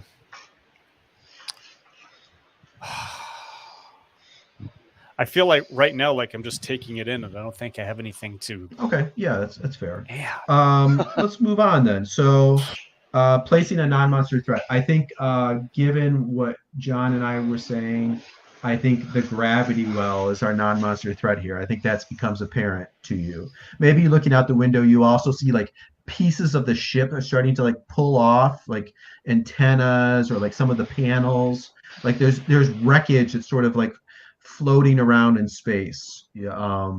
There's also big chunks that maybe originally were part of this like umbilical. You can see that there's, that this gravity event is also pulling things off the ship. And then finally, I already gave myself a couple threat cards, and plot hook wise, I think, Quinn, you said you're just kind of checking it all out. I think again, you feel yourself drawn into looking at the star again. It's right there. And again, this flowing brown and orange superheated gas. It's mesmerizing, the pattern. You want to give in or you want to fight it? I'm gonna give in. Okay. I'm gonna look past the floating body of Melican, looking so peaceful, Right. past the window, and concentrate. I'm just drawn in by the sun, Sure. by the star. Right. And I start to see those swirly gases again. It seems like they're forming these. It seems like they're forming words. It says, "Free us together," and that reminds me of what. Who said that? Yeah, John's yelled out some weird thing that was similar, but not quite the same. But yeah. Similar. Oh no! Oh no! And you guys are watching this, and again, I think Melody, you probably be most, aware of this since you already had to snap him out of it once. But you see Quinn getting enthralled by looking out these shutters. Like we see him probably reach over and push the button to raise the shutters all the way so he can get a really good view of this star that seems, now that you know about the gravity too, it seems awfully close. And he starts to sit down in front of one of these terminals and start to type in some stuff. Do you want to do anything, Melody? Or let him type away? He seems out of it, but he's typing away at this terminal. Wait, is Quinn typing or Matsushita? Yeah, Quinn is. Matsushita is let's say that's a good point. Mitchell is probably like leaning over Matsushita, and Matsushita is breathing heavily, just from the exertion. And Mitchell's probably giving him some water, asking him if he feels all right. So they're having just a moment, the two of them. So back to Quinn though. So Quinn's sitting down. He's starting to type in some commands. What's Melody do? This seems like positive progress to me. I'm going to let it happen. Sure. I think Quinn and Brooklyn, I think you look over too, and you see Melody looking over Quinn's shoulder. What do you want to do? If you could do something else if it has nothing to do with this also. I think that makes sense. Brooklyn is trying to figure out what is happening here on the keyboard and the screen, just trying to see where like what Quinn is attempting to do basically. Sure. Yeah. Okay. So Quinn, trying to understand what's going on. You feel attuned to something, okay? And but it's kind of like between, like, you're not really, like, you only have a bit of your consciousness under your control, and it's like you're trying to communicate with a baby, but a baby that's trying to learn language really fast. All right. And So it's like you're communing. It's like you're communing with it, and you're trying to teach it, and it's trying to teach you at the same time. So as you're sitting at this keyboard, you're kind of like channeling this, okay, or trying to. All right. So I think this experience of trying to make this happen. Let's see. There's two safety moves I'm looking at. I'm trying to figure out which one would be best. It could be investigate. When you have appropriate fictional positioning, you may search for information, a person, or a thing. Or it could be manipulate. Trigger this move when you use charm, authority, negotiation, or logic to try to get someone to do something they don't want to do. Well, let me ask you this. Let's assume that you're able to successfully channel and gain some consciousness and actually engage with this other consciousness. What would you try to do, or what would you want either to find out, or what would you want it to do, or try, that will help me decide which move we should do. I know that's a kind of a broad question. No, that's okay. I think that I would want to know who this is and what is happening to this station. Okay. I think that would be investigate. Okay. I think it's just a matter of getting your mind and its mind to coordinate and to link up, and have that come out through this typing. So before drawing, first of all, share a story. So this could be Quinn muttering something, or it could be a flashback that we would see in the TV show or the movie to something else that, I don't know, for some reason would come up in this moment that would teach us more about Quinn. Whether it's something you're saying or muttering or comes through the conversation with this creature or this consciousness, or it's a flashback, what is a story you could tell that teaches us more about Quinn?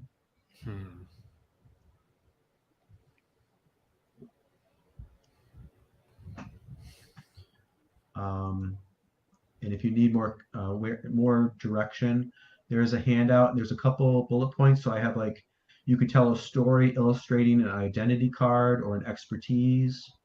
You could tell a story exploring your history with one of the factions in the setting. You could tell a story hinting at past history with the setting's monster. You could tell a story establishing a past involvement with another character, whether an NPC or a PC. Okay, so I think that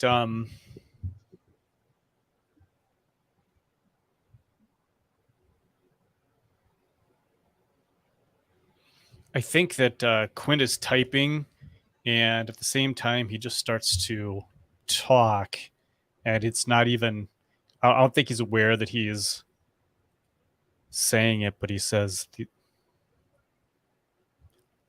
as he's typing, he says, "These aren't the monsters. This is someone else. The monsters, they don't know how to communicate like this. They're feral. They're animals, but they're intelligent animals.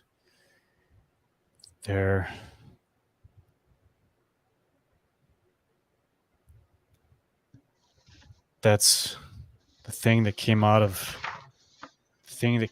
Stan's neck. Stan's neck. I know what it is now. It's the big monsters. Like from the ones that I heard about from LV 426. And I'm going to play at the same time then, if I can. Sure. My background card. Bloop, bloop. Try not to play Matthew's background card. You didn't find your card, did you? No, I didn't. So Okay. I've got it here though. I'm going to punch it into the Roll20 chat. Oh, okay. If I can. This is why you always make a copy of everything that's on cards and put it into your personal files. Good idea. Okay, so I'm going to the journal page. See if it'll... Okay. So the background is Monster Survivor. So we find that it's like those brief, like quick jump kind of flashes of history. Mhm. And we see a time when Quinn was a colonial marshal investigator, and he was on board a transport ship. It was a small transport ship with some other colonial marshals, and they were investigating the loss of the crew. It's not documented well by anyone else because it was hushed up, to an unknown life form that somehow got on board. Mhm. Okay, great.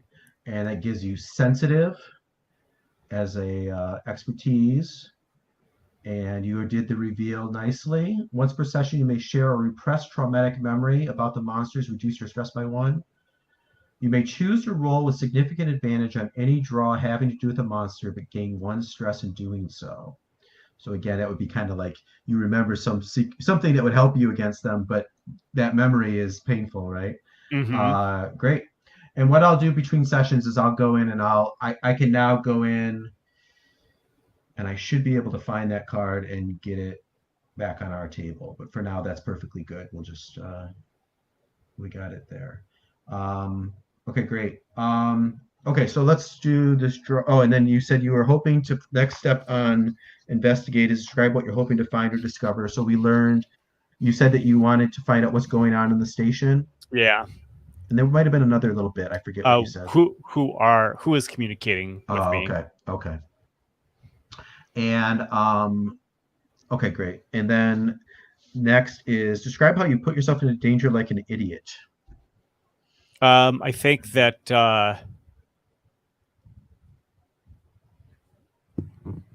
think that Quinn is communicating to this alien intelligence that appears to be communicating with him via this terminal, and he's saying, display some code that my optic nerve will interpret and allow you to temporarily take over my motor functions. Okay, great. So you're open yourself up too much, maybe, right? Right. Okay, perfect. All right, so let's draw. So you get 1 card for nothing. Do you have any expertise that would help you with what we've described? Investigate. Yeah, psychology, Mm-hmm. all that's good. Great. Do you have the right tool for the job? Any piece of equipment you can imagine that would help you here? I don't think so. No, I can't think of anything either. All right, and then anything that would give you significant advantage. No, not in this particular case. You know what? I'm going to give it to you because I think you've already made those first steps to commune with it. You're not a total rookie Okay. in a sense. So I'll Cool. give that to you. So it takes you to 3. And then Okay. finally, do you want to take a stress to get a 4th one? Sure. I'll do it this All right. time. All right. So you got the full 4 cards when you're ready. Outstanding. All right, here we go. This is the investigate Miss. move. Opportunity. Triumph. Triumph. Great. All right. So on a hit, in addition to finding what you're looking for, you find out something that moves the plot forward. On a triumph, you find something especially useful. The person is friendly and helpful. The object you find is advanced or in good supply, or the information is detailed, allowing for a follow-up question. I will give you a choice on this. Do you want this consciousness to be friendly and helpful more than it would otherwise? Or do you want to be able to have a follow-up question? Friendly and helpful. Okay. So I think the other two of you follow this through the chat, although what Quinn is typing and what appears on the screen is meaningless to the two of you because it's all coming out in these symbols, not in like language that you understand. Okay. So, but Quinn knows and maybe you're mouthing some of this, like you were some of the other things you were saying while you were in this state. Um, this consciousness, it speaks, first of all, it uses we as its pronoun always. Okay. It doesn't have a singular consciousness. It's sort of like the Borg, I guess. And, but, not with all the bad side effects. And it speaks itself as we, and it is clear to you that it is the star itself. The star Wow. itself is sentient, Wow. and how that works, you have no idea. It itself doesn't say anything about that. But and it speaks of the others, and with your experience that it's talking about those creatures that you've started to see, right? And you've had some experience with. And it says that the others, that we are being used to to influence the others, but she is too strong. Um, she is free. She uh, she destroys, and it just wants to be returned. That it wants us to be together, free us together. That's what it wants. And it brings up a blueprint of that module that you see in the inner station, and you see that that the module, most of it is taken up by two labs, and one lab is labeled XX121. This comes up in plain language, so the other two can see this too. It comes up as it's labeled XX121 project, and the other is labeled whatever the name of the star is. We probably should quit. I think, Mark, you're the man to give us a name for the star. What's the star's name, if it has one, or a number or something? I'll just take it from a Ian Banks novel, Asperi. Asperi. Okay, so Asperi. It says Asperi is the name of the other project, and it's like these two large labs right next to each other, and there's sort of a control room, operation center that gives access to each of them. And you see that that spacecraft that we talked about, it's docked into this XX121 lab. But it shows you this, and it says, it's clear, and this is the part you chose of it being helpful and friendly. It's clear that we don't want to destroy. You must leave. We are returning to us. You must leave. You must leave. Underline, exclamation point. Soon.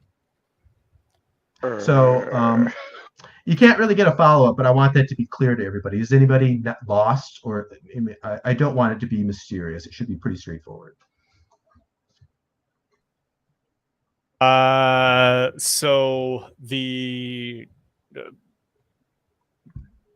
So it's telling us to leave, and it's going to just bring the entire station into the. Okay, very good.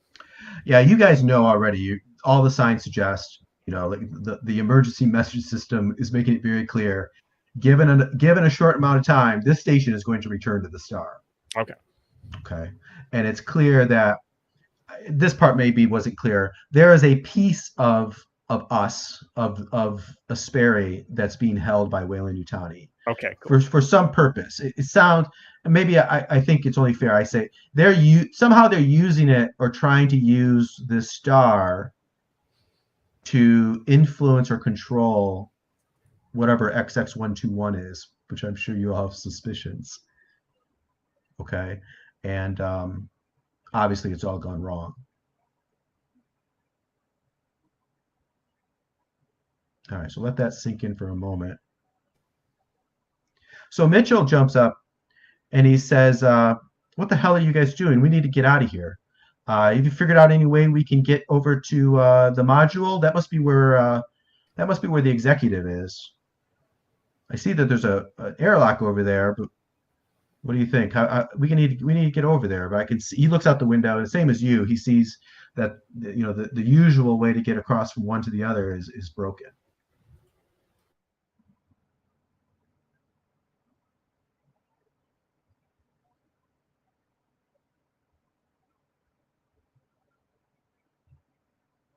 And he grabs you, Brooklyn. He actually Uh-huh. grabs you by the shoulder. He spins you around, and he says, "I'm talking to you. Do you forget who signs your checks?" Brooklyn, visibly annoyed, uh, looks over at what Mitchell wants us to do, and Says, "I want you to find a way to get me and Matsushita across to that." And he points to it. He says, "I want to get over there. That's where the executive it is. I know it." yeah. Brooklyn sort of like looks left and right, looks at Quinn and looks at Melody, sort of like shrugs his shoulders and goes, "All right." Um, and um, sort of like tries to figure out what is the most efficient way to get across there without imperiling Matsushita.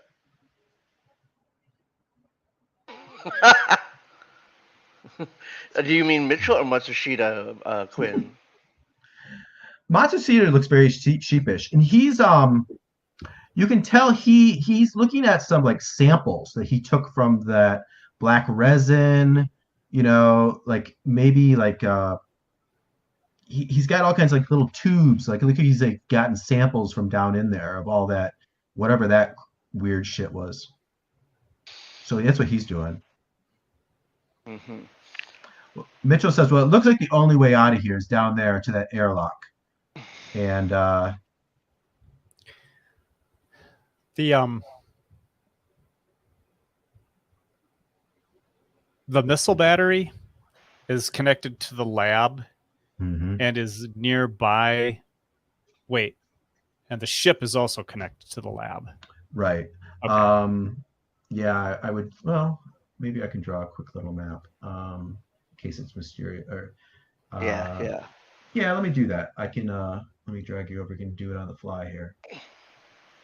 So there should be just a white piece of paper here. Let me get a real freehand. Make it nice and big. Black. All right. So he is saying, um, or what you've seen, maybe what came up on the readout that the star put up on the screen for you to see is roughly circular. There is this module that's over on the inner station, and let's say over here is One to one. XX121, and this is a Sperry, and then there's a sort of an operation, what we'll call it ops. And this area is like listed as like security or like facilities. And there's a dock. The umbilical dock comes off of the XX12 lab, and that's where the spaceship is.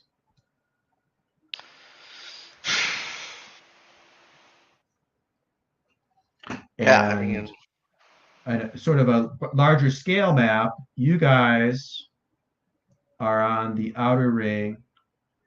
The inner ring goes like this. And you guys are like standing over here up high on the inside the outer ring, and you're looking this way, and the station's gradually moving this way. The part you're, or the ring you're on is gradually moving that way, and there's like a little bit of like a half destroyed umbilical that comes out from each of them. All right, uh-huh. that people originally maybe they would stop the movement of the rings, and then that would allow people to move from the inner to the outer ring. But now it's destroyed. It's open to space, right? So there, it's a really big gap between the rings, except in that one spot. It's not. It's pretty far. Like you would have to like have a leap of faith, right, to go from one side to the other. But if you're going to go from one side to the other, that's the only obvious thing that comes to mind. Spacewalk, making that leap of faith, or finding some way to bridge the gap. It's up to you guys to use your creativity. But Mitchell knows this too, and he says we need to suit up. We've got to get over there. I think we need suits, and we need some sort of like cable or whatever, some sort of support system that would allow us to, guide each other and cross each other across the gap. Sure, sure. Yeah. So you're in a maintenance area, and there's an airlock right down there. So if you want to look for like that kind of equipment, we can certainly make a draw and see if you can find some of that stuff. I think that sounds feasible. Now All there's right. going to be, if you guys want to move down over to the airlock, there's going to be spacesuits there, right? That's where you would find those. There's cabinets, hopefully full of enough spacesuits for you guys to make this move. Um, so maybe we see Brooklyn start looking around in various cabinets and stuff, looking for whatever. We'll cover that once we get to that draw. What about Melody? What's Melody doing?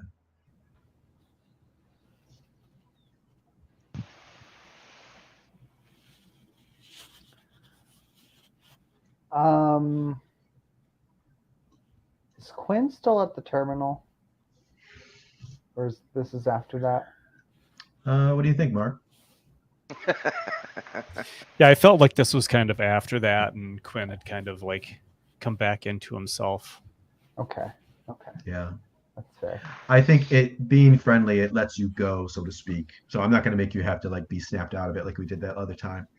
So I think we're in this fraught moment, where Mitchell physically spins Brooklyn around, and then Brooklyn was struggling, but maybe Brooklyn's like his reaction is to start looking for stuff, and Quinn probably jumps up and is like, "Whoa, what's going on here?" And yeah. So yeah, Melody, what do you think? And remember too, one more thing. Sorry. No, go ahead. When people flip cards, remember that means everyone knows that about them. So one way or the other, from what he's been muttering, you now know that Quinn is a monster survivor, right? He has a history with it. Not that that has anything to do with what you're doing now, but keep that in mind. Everybody knows you have a history as a priest, that kind of stuff. Interesting. Quinn's been touched by the demons. This is something I'll have to consider. Okay. One more question, then I think I can finally come up with a concrete thing to do. Sure. The terminal is like it's clearly got some sort of access to ship documents, right? Okay. I want to try and manipulate Mitchell into getting. I assume he's got some sort of credentials and can access some things on this terminal that I don't have access to. Okay. Yeah, I in particular, I'm interested in like more information about the creature or this lab and what they've been doing there. Sure. Okay. So I think to try and manipulate him, how would I go about that? That's a good question. How would I manipulate? Well, I tell you what. Let's just get established. Looking at the clock, we're running out of time for tonight, and I want to leave some room for stars and wishes. So let's just lay that out, and I'll let you think about it, and I will prompt you right back to this moment when we pick up next time. Cool. So you're going to work on Mitchell, try to get access to the computer. I think probably, yeah, we'll sort that out. That sounds reasonable. Brooklyn's looking around. What do we see Quinn start doing as those guys do those things? So it seems like the order of business is to try to find things that are going to assist in crossing that gap. Right. So search or investigate or whatever is appropriate there to try to find something that's going to aid us, some propellant or something maybe. Okay. Okay. That sounds good. Let me put one other thing in your minds to think about. Your comrades, including Captain Falade, are back in that landing bay still. That might seem like years ago to you guys at this point, but your comrades are back there, and it's up to you to decide what, if anything, you want to do about that. But hypothetically, sounds like you've worked on, and maybe you're going to do some more work on this computer.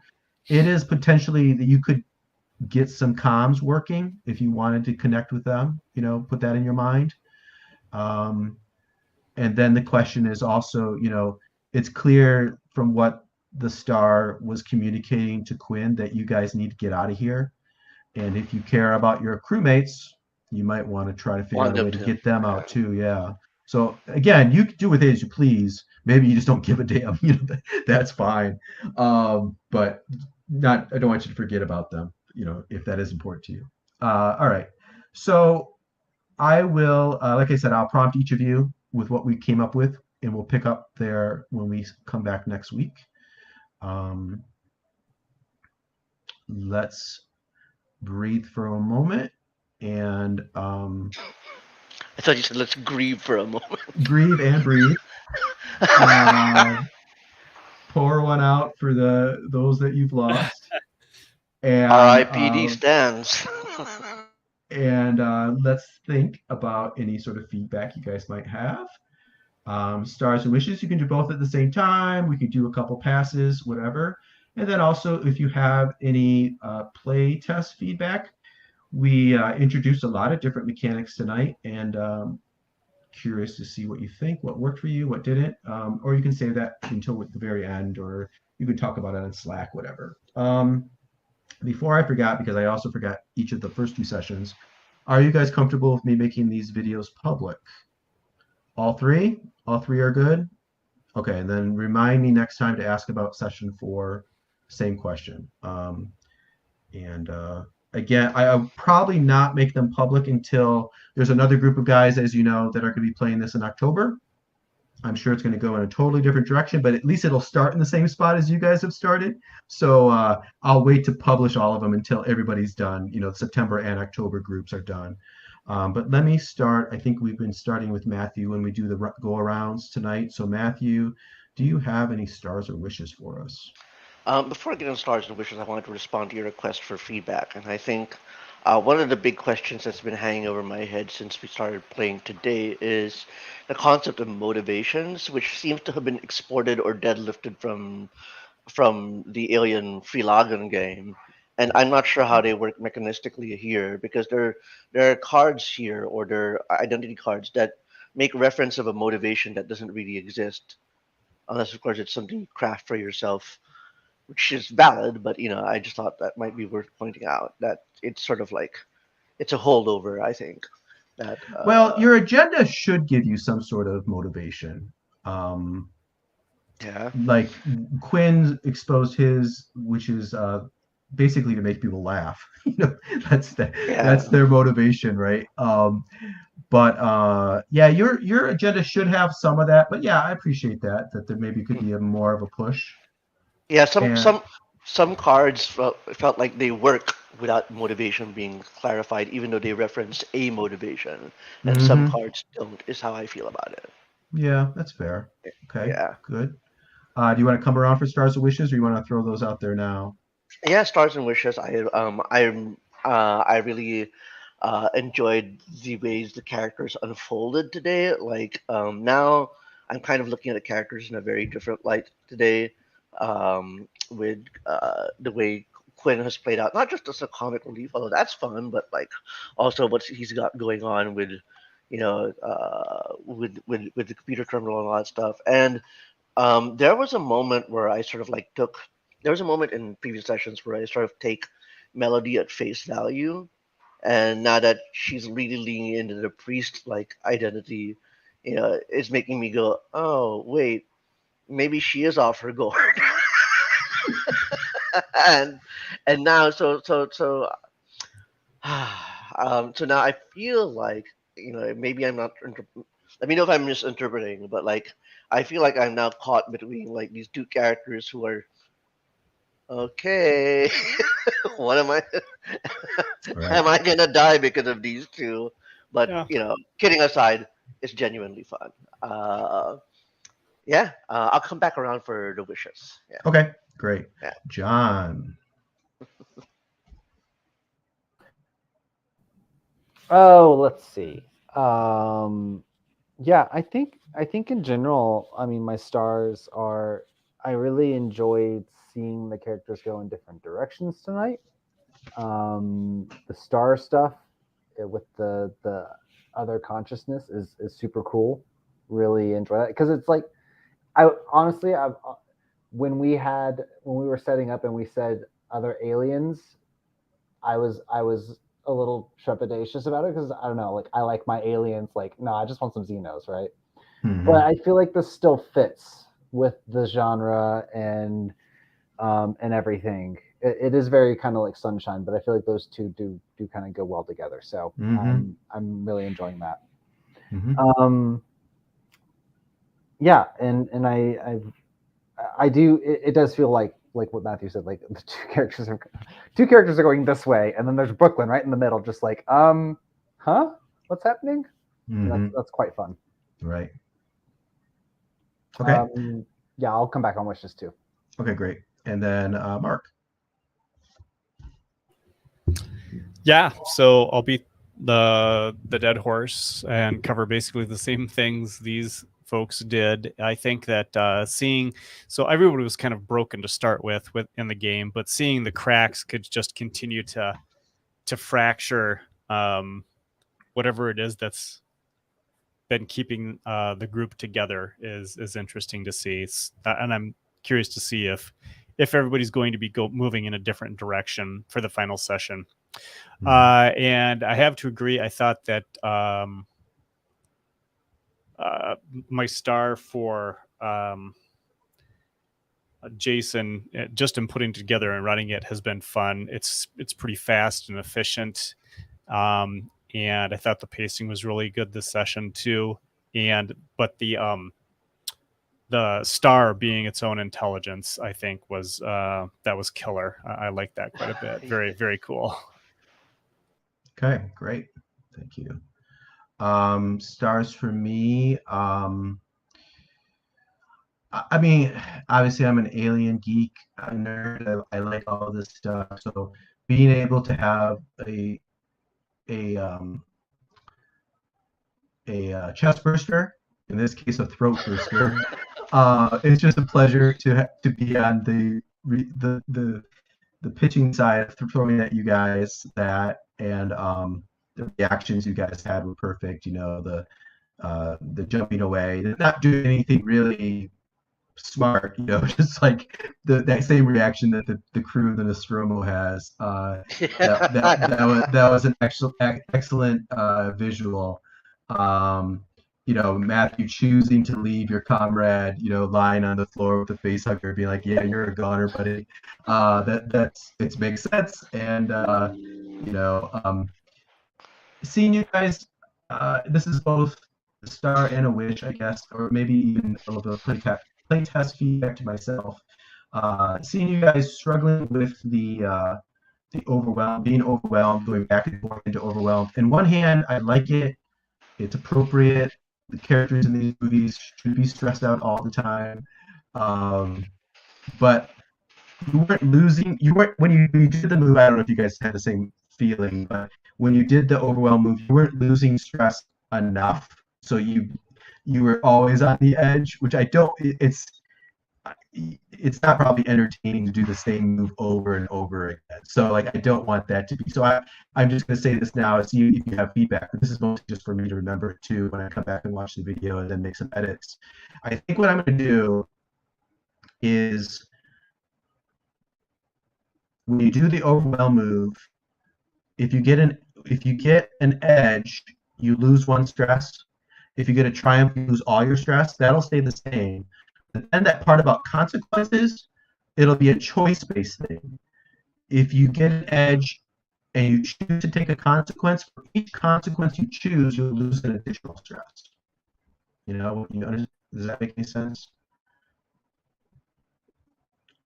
And that might be a better way to give you, that saying, give you more choice, more agency, choosing how badly you want to be messed up, but also reduce. Most people will then start to reduce their stress quicker, and that'll probably be a good way of trying. I'll try it that way next time, basically. Wishes. Do I have any wishes? Well, I mean, I've said it time and time again, it is totally up to you guys if you want to flip your cards, but I do want to see your cards. I want to see, especially Matthew, you haven't flipped either of your cards yet. So you're saying that these other two are kind of freaking you out, but we don't even know what your story is. So Yeah, I'm curious what kind of secrets you got hidden under the table. So I'd like to see those if you guys get a good chance and you want to, but if you don't, that's fine. So that's my wish. Same order. Let's start with Matthew. Do you have any wishes for our final session? yeah. Well, amazing that it's going to be the final session. It feels like it went by so fast. Um, I think my wishes are, uh, like any good person who's a fan of dark movies, dark science fiction, and aliens in particular.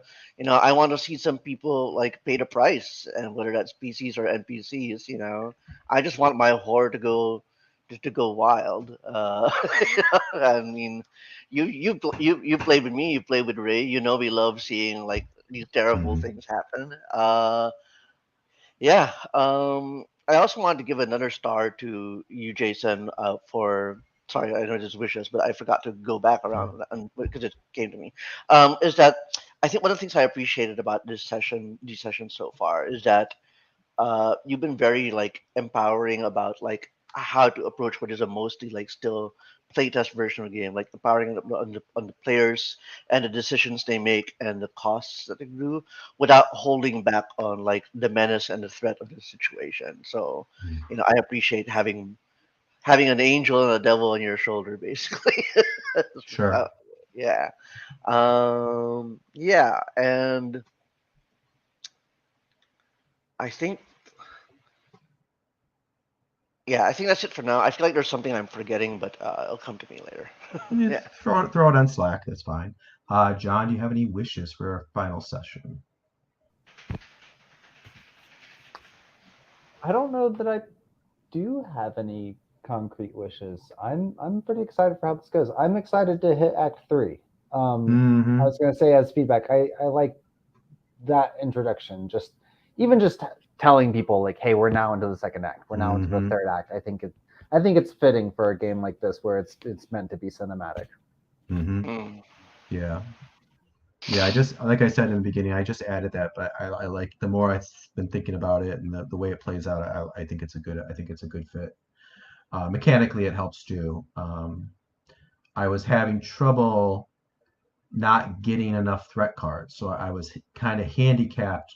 So I needed some way to get more threat cards, but I didn't want to just like arbitrarily say I get lots of threat cards. I still wanted to have some purpose, or you guys to have be a reaction to what you do. So Yeah. getting deeper to the story seemed like a valid way to say the threat's going to get bigger, right? So yeah. So anyways, but yeah, I'm glad you like that. It also, I'll just say, it seems like from my seat, it seems like it's fun to play, to be the facilitator for this game, because right. I don't know, you get to draw these cards and like you've got your own hand of things going on. That sounds Right. fun. Yeah, you start thinking like, ooh, I want to play this, but I've got to like, you got to like set the stage, right? You can't, you have to have these. So like when we, for example, when we started today, I did not have the card I needed to introduce the chest burster. So that guy was not infected until I got that card, and then I needed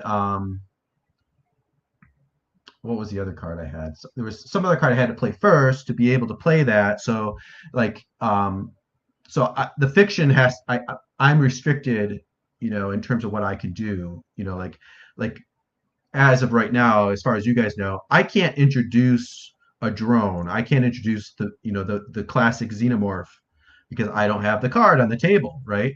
So I kind of introduced it, like I said, there's, that you hear that screeching in the background, or there's rumbling in the vents. We all know what that means, but it can't come out and get you yet until I Yeah. get those cards. So that kind of meta knowledge, like I think it kind of at least for me, enriches it. I like it. I want to talk about like because you solicited feedback on mechanical stuff. And again, it's your game and it's your suggestion. So like what you think works the best is always going to be like, right? So it's just good faith suggestion. But like I wonder if maybe there's a way to accelerate the accumulation of threat cards for you, not just in terms of like that thing that you described earlier in the session, which is, by the way, a wonderful way of describing the way the movies escalate with the Mhm. whole like, two cards and then three cards in the act. I wonder if there's like maybe when you start the session or start the act, you're like, I get one threat card, Mhm. not necessarily two or three, just like you just get a threat card every act passing, or you'd Right. be like, or if that's too strong, it goes like if the GM has zero threat cards or less than one or two threat cards, the GM draws a threat card, something like that. Yeah, that's a good idea. Yeah, if I get Yeah, down to zero or whatever, I automatically get a new one.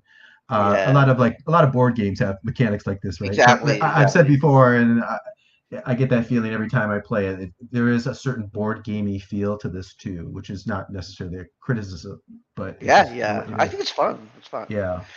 And Um, the alternate suggestion I had was going to be like maybe you can key threat cards into certain kinds of misses. Not obviously not every miss is going to be a threat card, but maybe mhm, there are certain kinds of like moves that the players take that when they miss, it triggers a threat card for you. Of course, it would have to be handled very delicately and right, only keyed to very specific misses. right. So I Well, just one wanted thing, to. another thing I like about it is that, um, especially on the Gauntlet, a lot of the game masters talk about putting a move on a shelf. I don't know if you've run into game masters or done this yourself, but in a PBTA game, when you get a move, when the game master gets a move, the temptation is to immediately have something happen. But I think a lot of game masters have learned that they talk about putting that move on the shelf. I'm not going to use this move right now. I'll use it later when the moment comes. So what I do is I kind of mechanize that idea. I take the cards at that moment and I can use those cards whenever I want, whenever it fits into the story. So um, it takes that GM move and it just sort of like makes it into a resource that I can then play when I need it. Mark's got to go. Bye, Mark. We'll see you next Monday. I'll say goodbye to everybody else. I think we chatted enough, and I will be looking forward to it. Bye, guys.